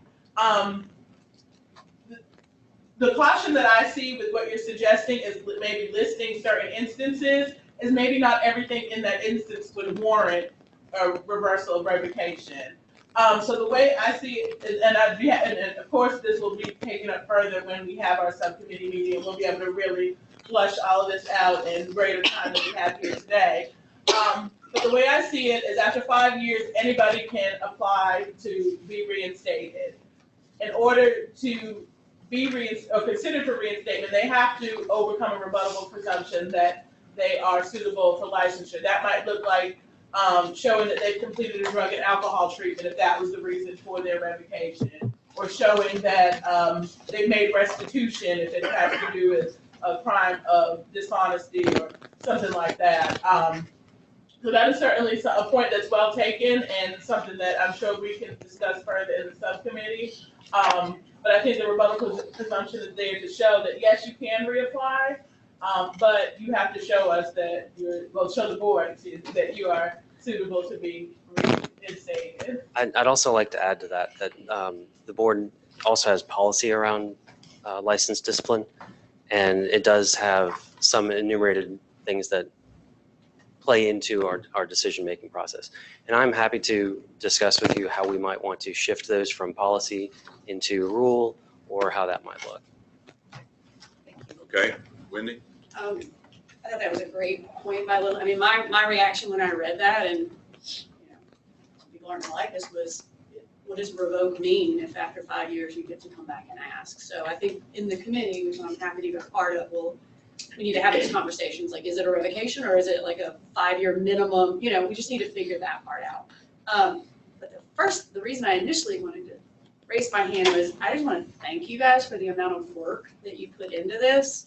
It is not an easy thing to take this issue and condense it and put it into a form that gives the kind of notice that this gives. I have a lot of input I want to have into it, but I fully expected that. Shocking, I know. I could not, like my input wouldn't do anything if you guys hadn't done this really great job on the front end. And so I just don't know if people recognize, I mean, in my prior life, you know, I dealt with sentencing grids and sentencing guidelines, and this is really complex and complicated stuff, and you spent a lot of time, and it's clear. It wasn't just Elizabeth and me. Number of people on staff had conversations with us, especially Ari Goldstein. Ari will stand or wave or, Yeah. that's our research fellow. He's done a great deal. On top of being up at the Hill with Nathan during legislature, I mean, he really put a lot of work into this stuff. And other projects. Yeah, it definitely could not have been done without Ari's help, so we thank you as well, Ari. So it just, you know, we spend a lot of time saying but, so I wanted to take a step back and just say thank you guys. And then in the committee, I'll go through all the things I'd like to see different or that I think we need to add. Other comments or questions? I think this is, and I think it's a really good first step, but it is a difficult process, and I'm sure the committee is going to have an interesting time wrestling with this one. So good luck to the committee. And is there a motion that we approve on first reading? Got a motion? Second? Any further questions or discussion? Okay, all in favor say aye. Aye. Any opposed? Motion's carried. Thank you. Thank you. Okay, standards for school administrated early childhood programs, school age before and after school programs, rules. Misty. Good morning. Good morning. Can you hear me? Yes. Chapter 0520-12-01, which is the standards for child care centers and school-age child care programs, applies to all public and private school-administered infant, toddler, preschool, before and after school programs, as well as approved Montessori programs, TEIS early intervention programs, school-based and community-based lottery for education and after-school programs, and 21st century community learning centers. The items presented to you are a change to align to the current child care development block grant. I apologize. Let me just take a breath for a second. The items presented to you are revisions to the standards for child care centers and school-age child care program rule to align with recent changes to the child care development block grant program. Changes have also been made to ensure the ease and readability of the rules for all providers and families. I can go through these, or if you have questions, I'll be more than happy to answer questions for you. Okay, any questions, comments? Yeah, I guess my reading of it mostly updates. Yes, sir. Not really, real thing. Okay, is there a motion to approve on first reading? So moved. Bonnie, got second, Mike? Yes, sir. Any discussion, questions? Okay, all in favor say aye. Aye. Any opposed? Motion's carried. Thank you very much. We'll now move to the action items on final reading. And I'll caution the audience that we will probably move through these fairly quickly. They're all items that we have addressed before, and many of them we addressed in great detail in the workshop yesterday. So we'll move through these fairly quickly. Okay, Laura, math standards. Absolutely. So, Mr. Chairman, members of the board, as just discussed, we presented a much more thorough, lengthy update on these on first reading and provided a few key updates in the workshop presentation yesterday. But item 5A before you for consideration on final reading would be the final approval of the mathematics standards. These standards would be implemented in the 2017-18 school year, and as discussed previously, have been the result of about 18 months worth of work, the collection of 200,000 pieces of feedback from Tennesseans all across the state, And as the board recognized earlier in the meeting today, the result of the hard work of many, many educators across the state. Also would want to recognize some of the members of the state board staff that have really been involved and integral in this process, particularly Lee Cummins, who's been a tremendous asset in getting these standards finalized. So with that, I'm happy to answer any questions. Okay, question, Wendy? I just have, it's my understanding from our conversations, I had a constituent who had concerns at first reading and that her input has been looked at and that some of her requests were incorporated between first and second reading. Correct? Absolutely. So that constituent, as well as a few others, we've worked with directly to make sure that we have had a strong understanding of their concerns. Took those concerns back to our educator advisory team leads for consideration, and several of those changes that were recommended have been made in the final version you see before you today. Thank you. Okay. Is there a motion that we approve on final reading? So moved. Motion, Liz, a second. Any questions? Okay. It's a big vote here. All in favor, say aye. Aye. Okay. Any opposed? Motion's carried. Thank you. Laura, you move to the English language arts. Absolutely. So item 5B before you today is very similar to the item just passed, except this item represents the standards for English language arts. Once again, these standards would be approved in the 2017-18 school year and have been the result of some tremendous work by our English language arts educators from across the state and our committed standards recommendation committee that we worked with. So happy to answer any questions about the changes to these standards at this time. Any questions? Is there a motion we approve on final reading? A motion, second? Got a second. Okay, any discussion? Okay, all in favor say aye. Aye. Any opposed? Motion carries. This is really, I think, a really significant accomplishment, both these standards. Laura, we certainly want to appreciate, recognize all your work on this. We recognize a lot of other people today for their work here.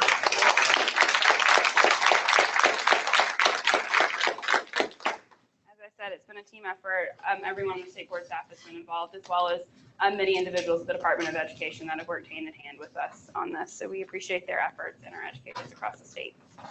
Great. We'll give you the rest of the afternoon off. I'll take it. Okay. Except you've got a couple more. I got a couple more. All right.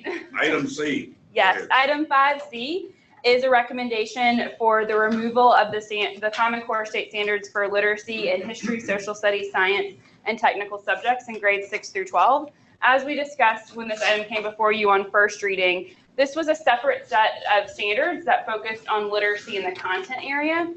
And as we've mentioned, in the standards revision process, we've taken a new approach to developing content area literacy standards, which is to actually embed those standards or practices in the content area standards themselves. So for example, the mathematics standards that you just approved on final reading have some particular matter laid out in the front of those standards that concern literacy and math and what those practices should look like. So we feel that that approach is going to allow us to better communicate expectations around content area literacy to teachers by having those standards embedded in the content area standards with which they're familiar with. Happy to take any questions. Questions? Okay, is there a motion that we approve on final reading? Motion, second. Second. Any questions? Okay, all in favor say aye. Aye. Any opposed? Motion's carried. Thank you. Item D, Laura. All right, so item 5D is a recommendation for final approval of several new permanent elective courses for English language arts. These elective courses cover areas like journalism, creative writing, and speech and communications, along with genre literature and visual literature are new additions to these course offerings. These would be available for districts to implement in the 2017-18 school year and were developed by our same educator advisory team on English language arts that worked on the K through 12 standards as well that have already been approved. Happy to take any questions. Hey, questions for Laura? Questions? Is there a motion that we approve on final? Laura, Carolyn, any questions? Okay, all in favor say aye. Aye. Any opposed? Motion is carried. Laura, thank you. I'll be back in a little bit. Okay. No time off yet. Okay, Paul, education preparation policy.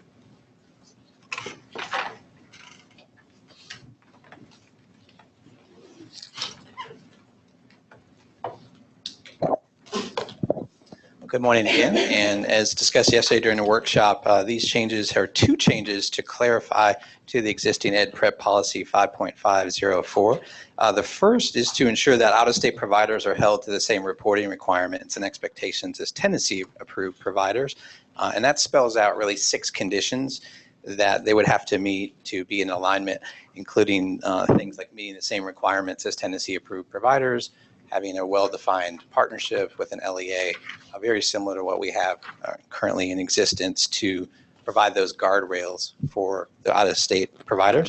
And then the second is for Appendix A is around the financial requirements for those programs that were currently right now do not have 3-year track record of clean audits. So they would be required to provide a surety bond to provide financial stability and to incur costs in case that just as a guardrail again for that program to provide that the costs could be recouped if they ran into trouble. So I think this was based on previous conversations we've had and for second reading this time. Okay, questions for Paul? I don't have a question. I need to, based on the council, I did this in first reading. My nonprofit is incubating an alternative prep program that would fall under this policy. I've been advised by council there's no conflict for me to vote on this, but I just wanted to vote that. Right. Okay. Questions for Paul? There. Not a question per se, but I do want to note, this is a big policy. We're just looking at a small section that's being revised in this instance.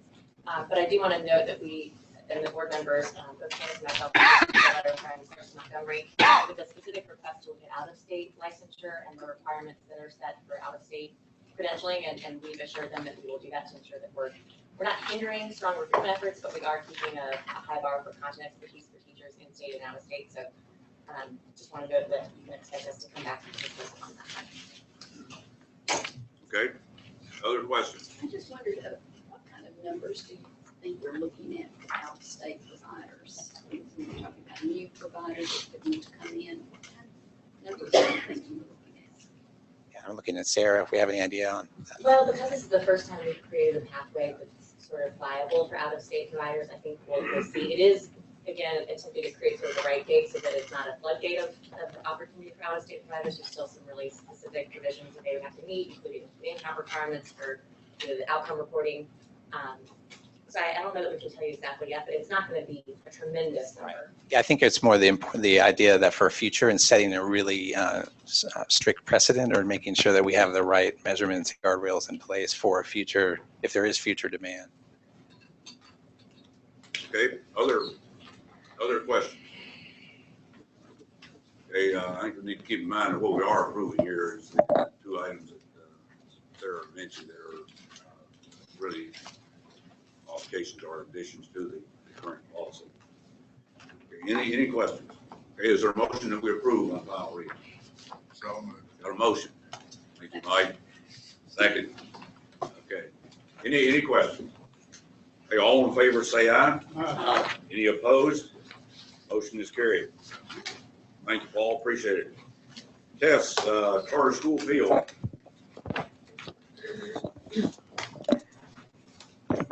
Sorry, I left my notes.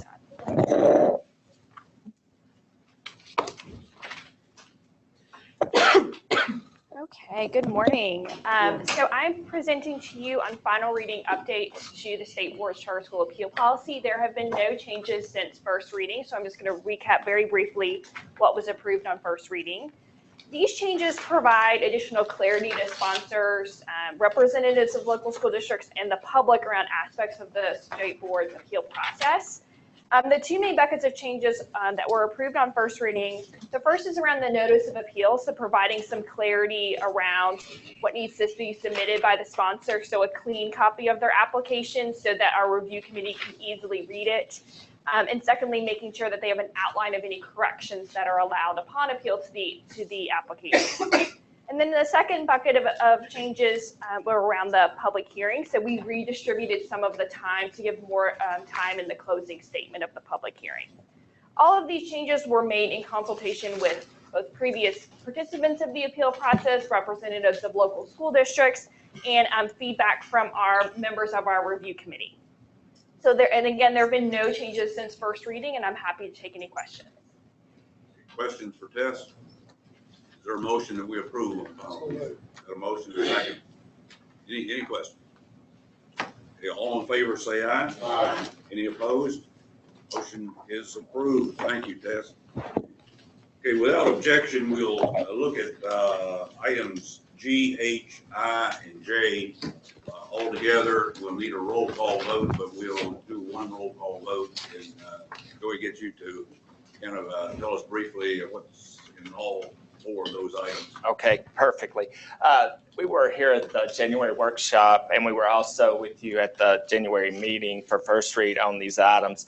And just as a quick reminder, we had a task force of 19 individuals that represented higher ed, LEAs, the department, and also advocates from our deaf community that convened in early January 2015, and they set forth these recommendations to rules and policies. And essentially the meat of this is for our deaf, deafblind, and hard of hearing students to have access to effective communication in K-12. We want to ensure that they have quality resources so they can have access to the K-12 experience, but most importantly, successful post-secondary transition. And so the rules are looking at changes to the employment standards for non-licensed educational interpreters, which will basically the timeline is January of 2021 for those who were employed prior to. There's a requirement, and then those individuals who were employed after, they will have certain criteria to meet. We also adjusted the policies to make sure that we deleted any past requirements that are outdated and to update any new information. We also added in that LEAs must make a good faith effort to hire qualified educational interpreters.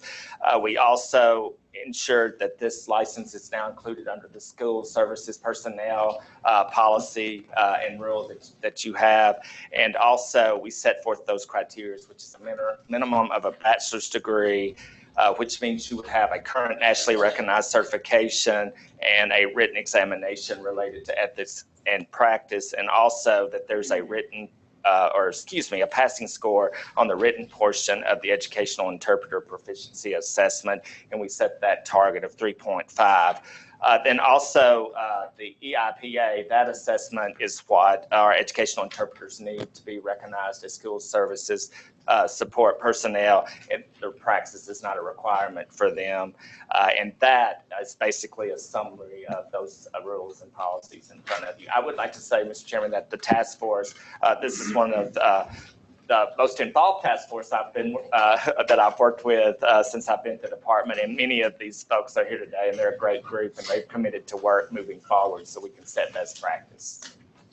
Great, thank you. You want to stand up? And we recognize you for the.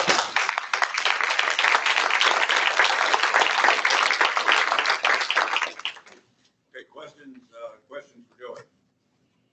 Questions? Is there a motion that we approve on final reading? Got a motion? Second, Carolyn. Okay, any further questions?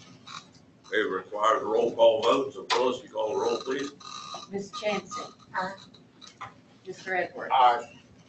Ms. Hartgrove. Aye. Ms. Perry. Aye. Mr. Roberts. Aye. Ms. Tucker. Aye. Mr. Ralston. Aye. Ayes have it. The motion is approved. Thank you. Joey, you've got the next item. Yes, sir. The next item is related to special education intervention courses, and this item puts forth the item K. Right. Oh, Okay. excuse me. Okay, I'm sorry. Item K. Did I miss an item? Oh, that's the professional assessments policy for to where we align the EIPA for educational interpreters. Instead of the praxis, they take the EIPA. I'm sorry. That's item K. Right. Okay. Yep. Okay, we need to take action on K, or let's take action on K. Any questions or comments on K? Is there a motion that we approve on final reading? Got a motion? Got a second? Got a second. Okay, any questions, discussion? Okay, all in favor, say aye. Aye. Any opposed? Motion's carried. Now, L. Okay, I'm sorry, I got ahead of myself. I was so excited. So this item presents for approval 2 new courses, a special education intervention course for K-8, and then a special education intervention course for 9-12. In 2013, the state board approved Tier 3 courses for students, and we had heard from LEAs that they wanted this option for students with disabilities, and these courses allow students to receive intervention aligned to the needs outlined in their IEP, and it also provides them the option to obtain elective credit toward a regular diploma. Okay, questions? Wendy? Yes. Hi, Terry. I asked questions last time, and I think my confusion is what this does that's different than that doesn't already exist. I mean, there's already pull-out aligned with an IEP. I mean, why do you need a course for that? I get the 9-12 because you can get elective credit, right? But the K-8. Well, essentially, what we were trying to do is just to align to the policy shifts that we've had over the last few years related to our specific learning disability standard, and also the changes we've made through special education with our framework. So as we've thought about our continuum of services for students with disabilities, what we've tried to encourage is that, access to core instruction is the focus of what we do through IDEA for our students with disabilities. And then it's really about aligned intervention, we're trying to move away from a resource or modified to think about intervention based on unique specific needs of students. So that really just aligns the language such that it really is focused on intervention more so than a resource or modified type block, even though those options still exist for LEA should they. Right, and they have to. So my confusion is this, when I read it, sounds more like a resource life skills type option, and what you're telling me is this is intended to move away from that and to make sure that it's more inclusive, embedded practice. Correct. Okay, so an I just example wanted would to be, the student attends the 90-minute English language arts block, but we know based on specific needs identified through their area of disability, but more importantly, those specific areas of deficit, that the special education teacher has an opportunity to actually create time to provide an intensive intervention based on those associated areas of deficit. So this does that without causing more self-contained. Correct. And again, those decisions are made, as you know. But it's not pushing, I mean, there's been a lot of work done to get away from that as a state, and I just want to make sure. Right, it's in addition to, so core instruction and interventions in addition to. Great, thank you. Okay, other questions? Is there a motion to approve on final reading? Got a motion, second? Second. Got a second? Any questions, discussion? All in favor, say aye. Aye. Any opposed? Motion carried. Thank you. Joey, thank you. A lot of good work here. We appreciate it. Okay, the Fire Management Services course, NL. Good morning, guys. Morning. It is my pleasure to bring forward for final review, final approval, the course standards for fire management services. Annually, my team reviews the course standards for all CTE-related courses and programs of study to make sure that they are aligned with industry needs as well as standards. So this is no exception. When we reviewed our fire management services program of study, we recognized that there are opportunities to further strengthen the alignment with the national curriculum on fire science standards. In doing so, we worked with not only our post-secondary institutions within the state of Tennessee, but also Tennessee's state fire chief to ensure, again, that these standards as they are presented are well aligned in terms of that vertical alignment between secondary, post-secondary, and then ultimately for those individuals who wish to go into this career field. Okay, questions for NL? Any questions? Okay, is there a motion that we approve on final reading? So moved. Got a motion, second? Got a second? Allison? Any questions, discussion? No comment though. Okay. I was gonna say no comment. No questions, but comment. Again, thank you for your work, your team. You're doing a phenomenal job, and it's greatly appreciated across, I know this board and across the state, the districts. Thank you. I appreciate that. Thank you. Okay, other comments, questions? Okay, all in favor say aye. Any opposed? Motion's carried. Thank Ma'am, you. Thank you. Appreciate it. Good work. Okay, child nutrition program. Nathan, you on child nutrition too, huh? Okay. I'm all about child nutrition, Mr. Chairman. And we've got the team from the department with us, so. Mr. Chairman, you'll remember that on first reading at the January meeting, we brought this rule that would propose a waiver process from the federal nutrition standards for those districts that choose not to participate in the National School Lunch Program. This would only be for high schools, and there's very few districts that have the interest in it. But you'll recall that after we pass our rules here, they go through the process that our general counsel went through earlier, and then they go to the Joint Government Operations Committee of the General Assembly. And that committee ultimately has authority to determine whether or not those rules will take effect. And they instructed us to find the greatest amount of flexibility in this manner, and thus we've brought this rule back, which is unchanged from the previous presentation. So the Department of Education recommends acceptance on final reading, and the State Board staff concurs. Okay, any questions? Questions from the board? Is there a motion that we approve? Mike? I probably should have looked at this. So, is this the deal where you have Twinkies and Ding Dongs in the vending machine? This is the one that would allow high schools in certain districts, so it would allow the districts to opt out of participating in the federal school lunch nutrition program. If they receive no federal funds, right? Right, and they would give up their federal funds. So this is the other one when we had our Twinkie conversation last time.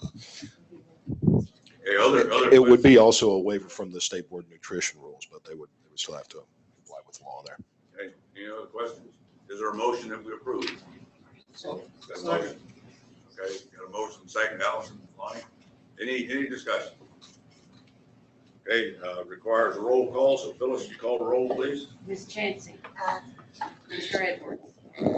Ms. Hartbrook. Ms. Perry. Mr. Roberts. Ms. Tucker. Mr. Ross. Aye. Ayes have it, motion is approved. Nathan, you're up for salary schedule. Yes, sir. Yes, sir. This item brings Rule 0520-0102 concerning educator salary schedules up to date and to reflect local flexibilities in determining educator salaries. So this item is unchanged from our previous consideration, but one of the main points that we want to emphasize is number 7 there on the list. That this section adds a reference to the statutory requirement that LEAs adopt differentiated pay policies in accordance with board guidelines. These policies are intended to help the LEAs to attract and retain these highly effective teachers in the hard-to-staff subject areas in schools, as well as those teachers that take on additional instructional responsibilities. That was the section of the code that has been of great interest to many of you was 49.306H, which said, notwithstanding any other provision of this section to the contrary, an LEA shall develop, adopt, and implement a differentiated pay plan under the guidelines established by the State Board of Education to aid in staffing hard-to-staff subject areas in schools and in hiring and retaining highly qualified teachers. The plan shall be reviewed and evaluated annually to consider any change in circumstances regarding the hiring and retention of highly qualified teachers in the LEA schools and subjects taught, or any necessary revision or restructuring to the plan. And it says each LEA shall implement a differentiated pay plan prior to the beginning of the 2008-2009 school year. So we wanted to make sure that this rule reflected what was in the code. It is unchanged from the previous reading after having extensive conversations with the department staff, and the State Board of Education staff recommends its adoption on final reading. Okay, questions? Any questions? Is there a motion that we approve on final reading? So moved. A motion, second? Got a second? Okay, any discussion or questions, comments? Okay, this requires a roll call vote, so Phyllis? Ms. Chancey. Aye. Mr. Edwards. Aye. Ms. Hartgrove. Aye. Ms. Perry. Mr. Roberts. Aye. Ms. Tucker. Aye. Ms. Ralston. Aye. Ayes have it, motion is approved.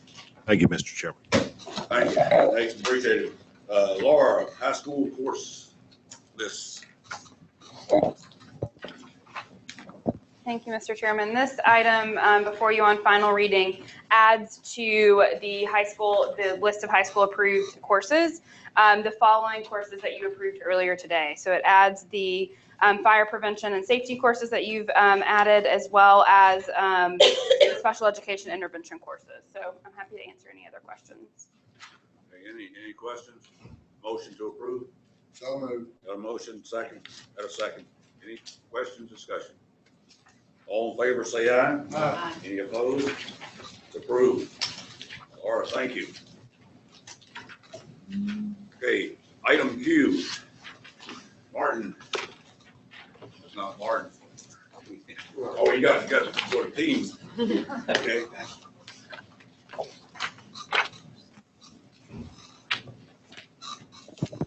Good morning, and I do promise I will let Martin Ash speak in just a moment, as many of you know him and has a vast wealth of knowledge and expertise around program approval. Based on yesterday in the workshop, I wanted just to reiterate a couple key points about the revised policy, because as you know, it does contain now 2 levers that we did not have before under the old policy around what's called minor stipulations and major stipulations. And one of our programs today, in fact, with Fisk, is actually falling under that approval process and falling under both minor and major. Minor means that a plan has to be submitted to the department to address and fix those findings that were found. Major means that they both have to submit a plan and they are prohibited from accepting new candidates until that plan is submitted and approved back by the department. So just to make sure that there's a key point on the revised policy. Second, as we talked about yesterday, all programs, including Christian Brothers and MTSU that are being approved today, fall under, in 2017, both the annual report and the report card. And both of those could trigger an interim review, which again would impact all of our programs beginning next year. We have not had those tools and those support tools and mechanisms before. And that is why we also have another way, not just to grant 7 years without coming back. And so, for example, if MTSU in 2017 suddenly was struggling with secondary math candidates going out into the field and into the districts, that's an opportunity that could fall under an interim review and be triggered by that we've never had before as well. Third, as the commissioner said earlier, we do have multiple quality measures. I think to Mike asked a very important question earlier, comparing to other states. Some states have a revised preparation policy, but not a statewide team evaluation system. Other states have an evaluation system to measure the quality of their candidates when they are now in their first, second, third year, but often do not have a policy like ours that has these many measures in place, like with with annual reporting and the new measures that are in place. So I do believe that we're one of the few states that have comprehensive quality measures for this idea of, to go along with Praxis, to have this policy that's revised and to have a statewide evaluation system that will measure effectively the quality of those recent graduates, and to do that in a very comprehensive way, that we are one of the few states that has that. And I believe that sets Tennessee apart. That's important. So with that, I wanted to just make sure that Martin had an opportunity on any specifics for those 3 programs, and then take any questions since this is a new item. The only thing I would add, and Paul, I don't think you need me here at all, that came up, pardon me, that came up yesterday was the department's capacity to move to this new policy. Under the commissioner's leadership and Paul's leadership, we've expanded our capacity in terms of ed prep, at least fourfold.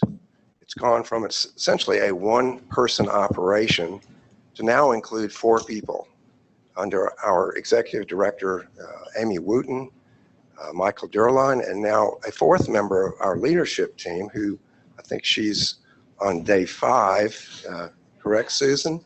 Day 5, that's Susan Jones. She has been hired into the position that was created knowing that we need to, in effect, close the gap between our ed prep programs and our local school districts in terms of the way they partner. But her job title, if I get it right, Susan, is Director of Networking and Partnerships. So we clearly understand that this new policy, with all its additional levers that Paul just mentioned, in terms of being effective, is going to require the capacity to be built. And that capacity clearly is far more in evidence than has been the past under this old policy. And I'll be glad to respond to any questions you might have about these specific recommendations. Okay, questions for Martin, Paul?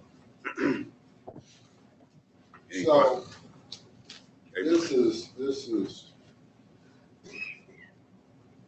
probably shouldn't say this, but the way I came away yesterday, inner peace, is that while technically there is a 7-year approval, functionally it's perfunctory because we're going to be looking very hard at all school prep programs and dealing with them. So if we see a school that is consistently admitting kids with 19 ACT scores, we're going to pull the trigger. We're not going to wait for some congressional hearing. We're going to drop on that and say.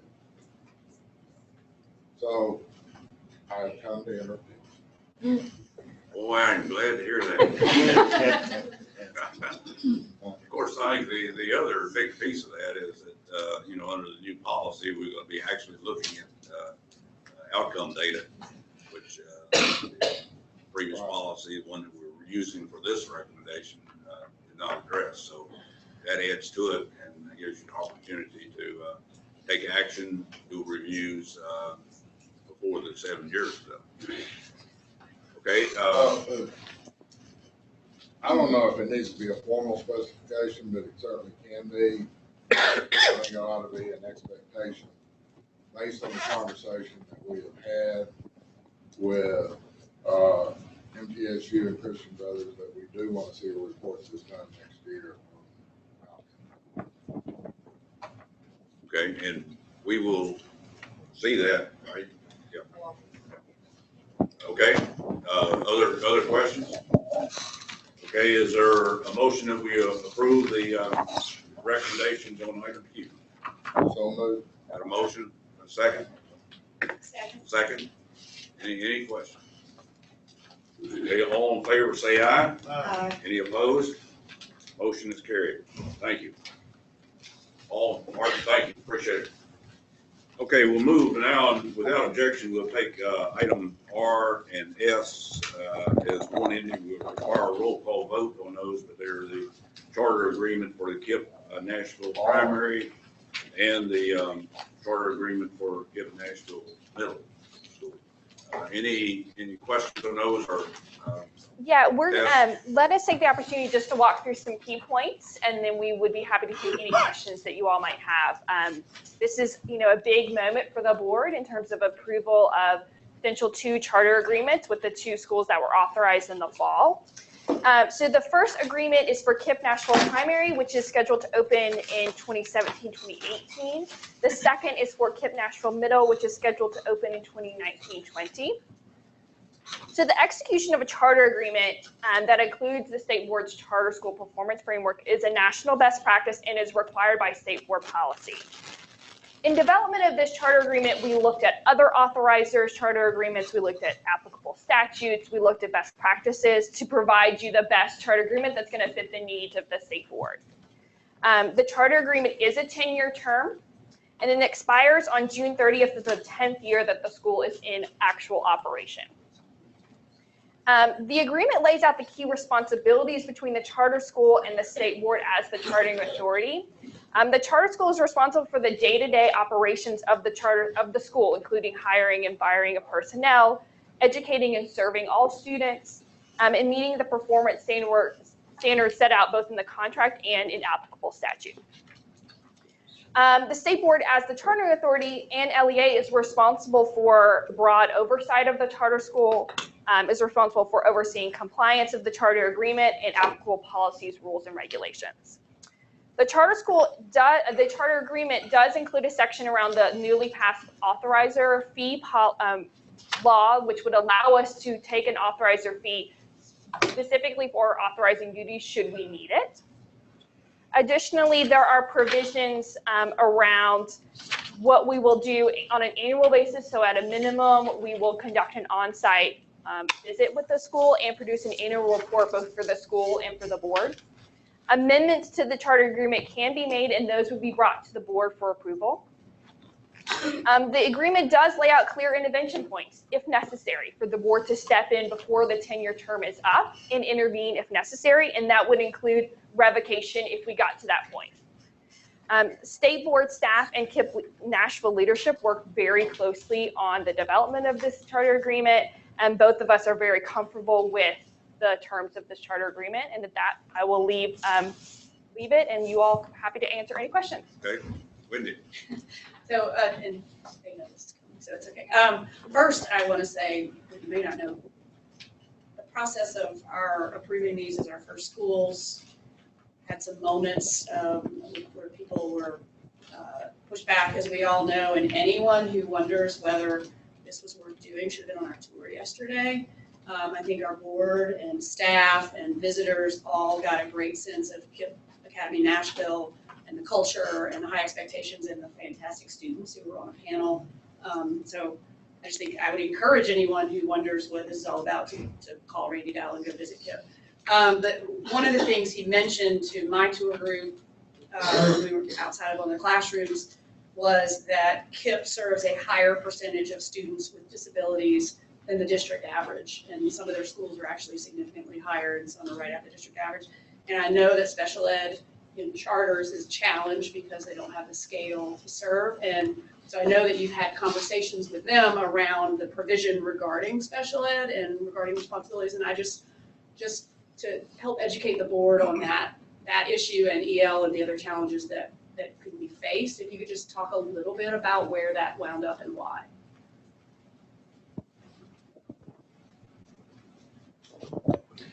So serving special populations of students is something that we obviously considered in this, dealing a great bit. We spoke extensively with KIPP about where we wanted to land on this issue. And not only that, we had meetings with people with the Department of Education to figure out what's the best way to go about being a chartering authority with the school. So with that, I guess the easiest way to put it is regarding the day-to-day operations, regarding the day-to-day services for EL students, special education students, and even 504 students who have some kind of physical disability, KIPP is going to be responsible for providing those services to those students. Of course, the board has broad authority over KIPP as the charter school authorizer, so we will be conducting those reviews to make sure that they're compliant and following the law, doing whatever reporting needs to be done to be in compliance with the law. And if there are any issues, the charter agreement allows us to go in to work with them to correct those issues, and worst case scenario, revoke the charter if needed. But obviously we know the good work that they do and we don't anticipate it to come to that. So really they're going to be on the ground level, and the chartering authority will serve as the LEA role in overseeing and ensuring that they're complying with all federal civil rights law and disability laws. And one follow-up, do you feel like you have the capacity or will now have the capacity to do that at the level that it needs to be done? I think we do. Also included, I don't know, has the budget been approved? Yes. So I didn't want to speak on that before we know, but our budget has been approved, and we have an additional person coming on. So we have Tess as a full-time person. We'll have an additional full-time person. Both myself and Lee work on the charter team too at a part-time capacity. And then also, we can contract as needed. Then of course we have our great neighbors upstairs that really help us, the department, to work through these issues. So I definitely think that we have the capacity. And just to note, Tess is really taking the lead on this charter school as the director of charter school authorized it. And she's put it so far ahead of the game that I think we're really set up to be in a good place to address the needs of all students. Excellent, thank you. And it's an interesting description of the department, great neighbors upstairs.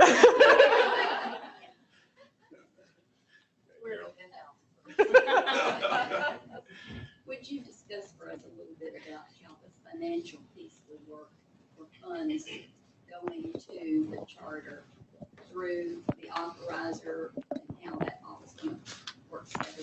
Yes. The process is basically the department will disperse funds to the State Board of Education, who will then disperse funds to the charter schools.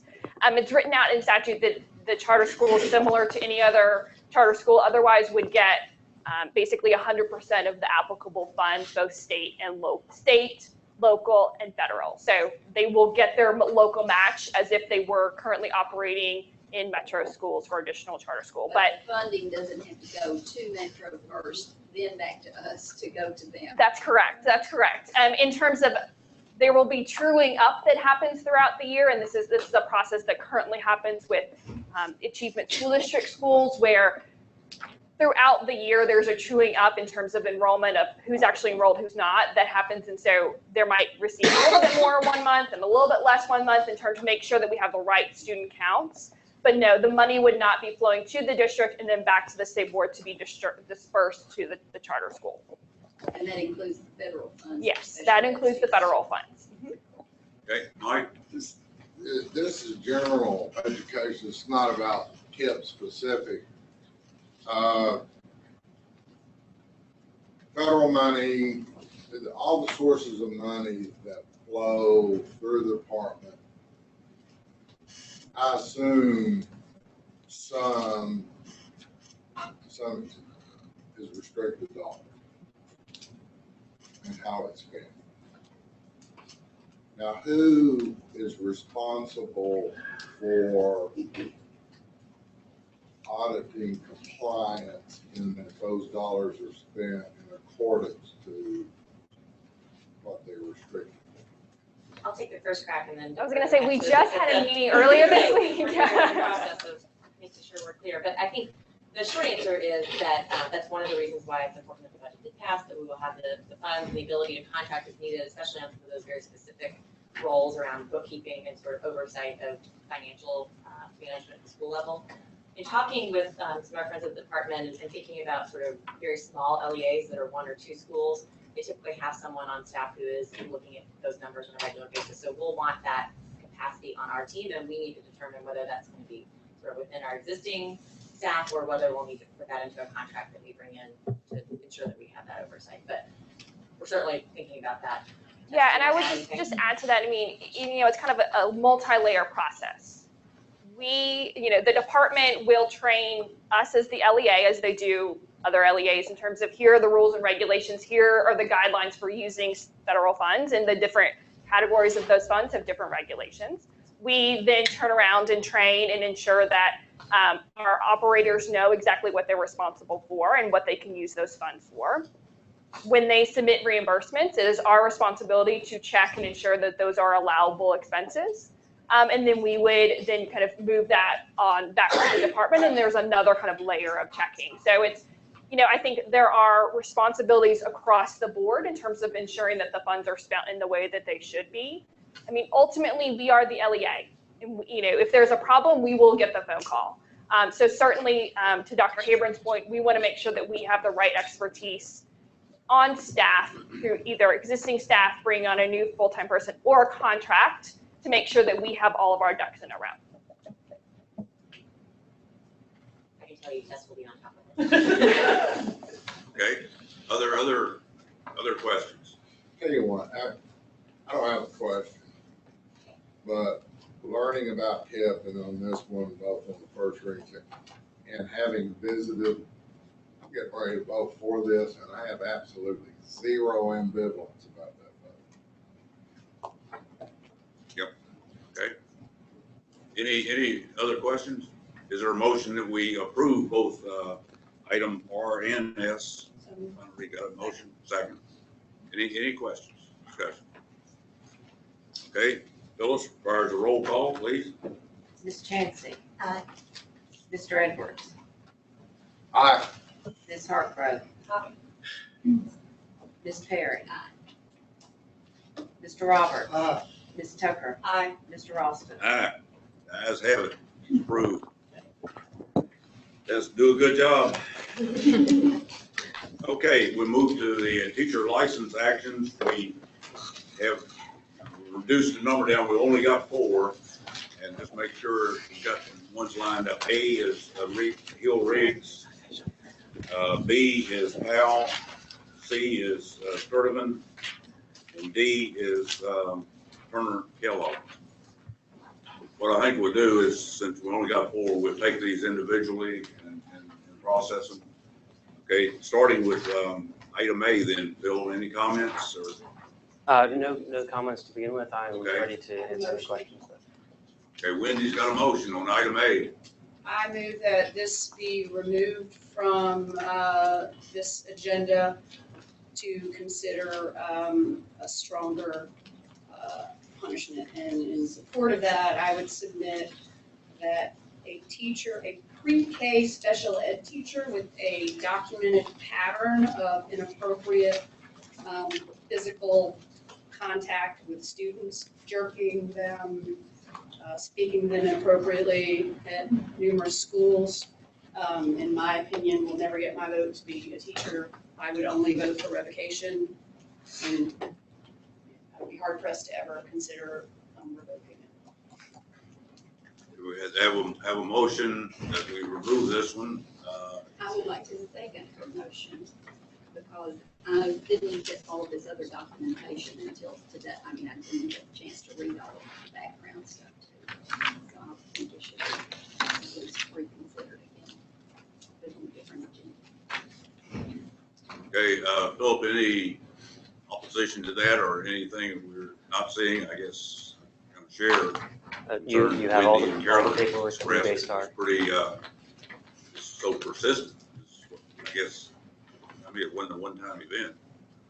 I think that part of our decision was based on, it didn't appear that any of the conduct was terribly severe as far as injurious to a student.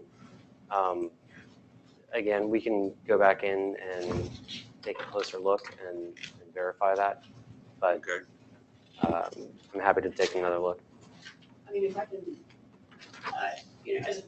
as a parent of a child, and especially as a parent of a child with a disability, jerking children by the arm repeatedly, and then making excuses like I was taught to teach this way over and over again is injurious. So, maybe I just have a different perspective, but if a teacher did this to my child,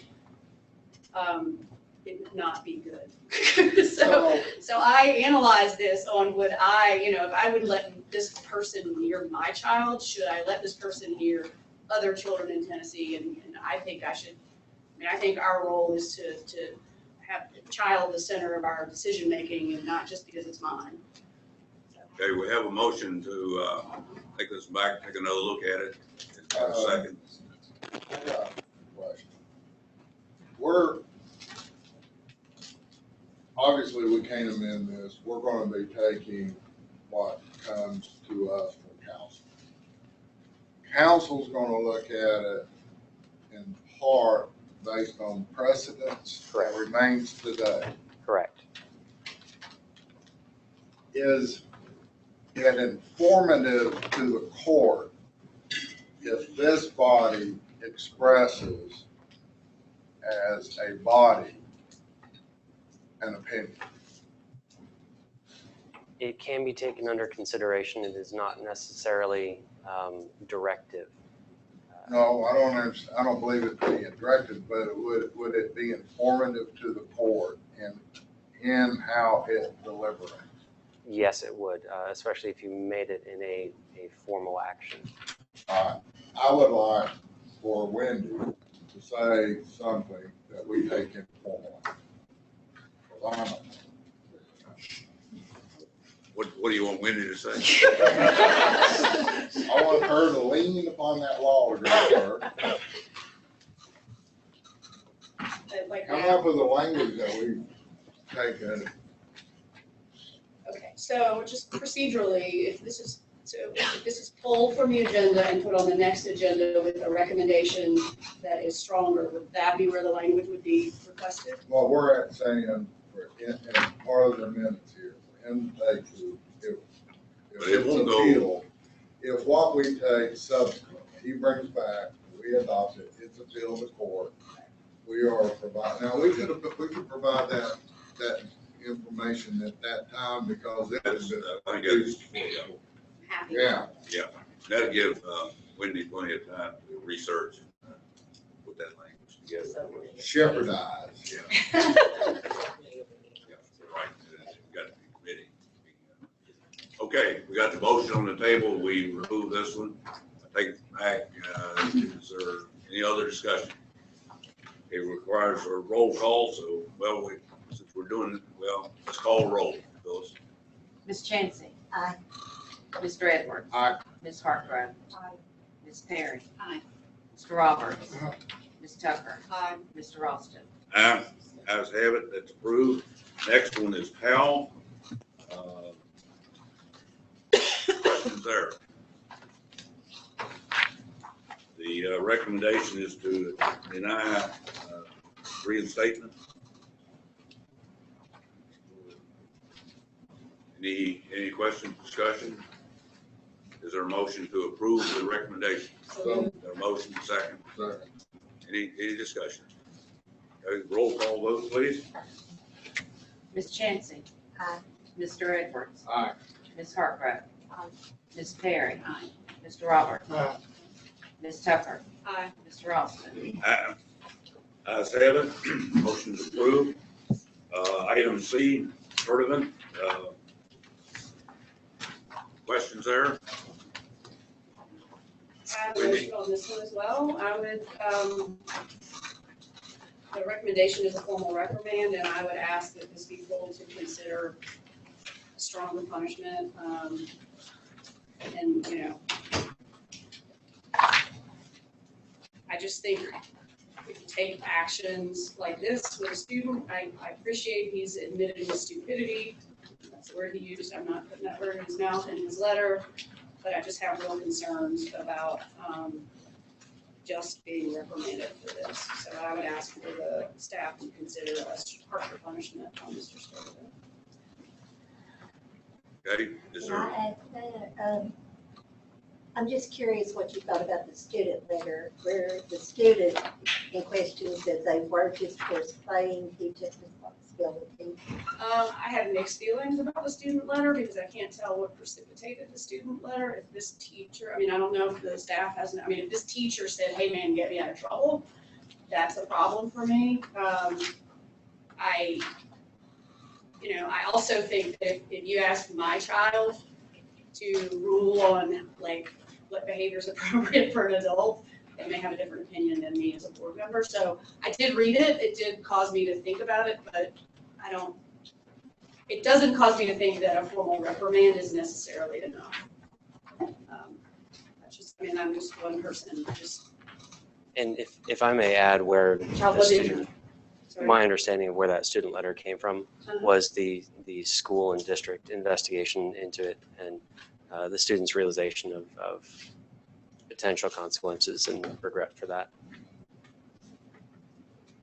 I would also highlight the student was injured while the teacher took his challenge to wrestle with him in a classroom. The student's face hits the desk and he's injured. Again, to me, and in the analysis that's happening and the committee will, but a formal reprimand is not a whole lot of punishment to me. And so that's just my concern. the other comments or, Wendy made a motion, is there a second to Wendy's motion? Second. Got a second. Okay, other comments, questions? Let me just ask a question. Would it be appropriate to go ahead and submit an alternate disciplinary action method, 1 year suspension instead of formal reprimand? I understand understanding is they have to give notice. We Yeah, couldn't vote on that. We could, we can't. we could make that recommendation to staff, but we couldn't, we tried to do that. I guess this is one I worry about too. I really believe that the formal reprimand is appropriate action here. That's where I come out, reading through all the material that was there. I think that's appropriate action. Other comments? Okay, we've got a motion that we send this one back for additional action, consideration, additional consequence. Mr. Chairman, if I think the formal recommend is enough, do I answer no on the roll call? Yes, on this one, then we'd need to come back with a different motion that we approve. Okay, got a motion, got a second. Everybody understands where we are. Okay, Phyllis, you can call the roll, please. Ms. Jensen, No. Mr. Edwards, Aye. Ms. Hartgrove, No. No. Ms. Perry, Aye. Mr. Roberts, No. Ms. Tucker, Aye. Mr. Austin? No. And the count is? 4 noes, 3 ayes. Okay, so the motion did not pass. Is there a motion now that we approve the recommendation of a reprimand? So moved. Got a motion? Got a second? Got a second. Okay, other discussion? Okay, Just if I can, just the other, I would just say, I think this is really healthy. Like, I'm glad that we're having, like, I don't think it's necessarily always great that we all agree. So. right, well, I think that's right. We need to reflect it. Okay. Phyllis, if you- Okay. Phyllis, if you could call the roll, please. Ms. Jensen, Aye. Mr. Edwards, Aye. Ms. Hartgrove, Aye. Ms. Perry, No. Mr. Roberts, Ms. Tucker, No. Mr. Austin. Aye. The count is? 5 ayes, 2 noes. Okay, that's approved. Move to item D, Tucker, Turner, Kello, recommendation is denial of reinstatement. Any questions there? Questions? Is there a motion? I just wanted to ask a question. I don't remember us having one of these prices that came back to us again and asked to be reinstated. Or is this the first one? This is the first to request reinstatement, yes, ma'am. Okay, any, Let me. Mostly, how did he cheat?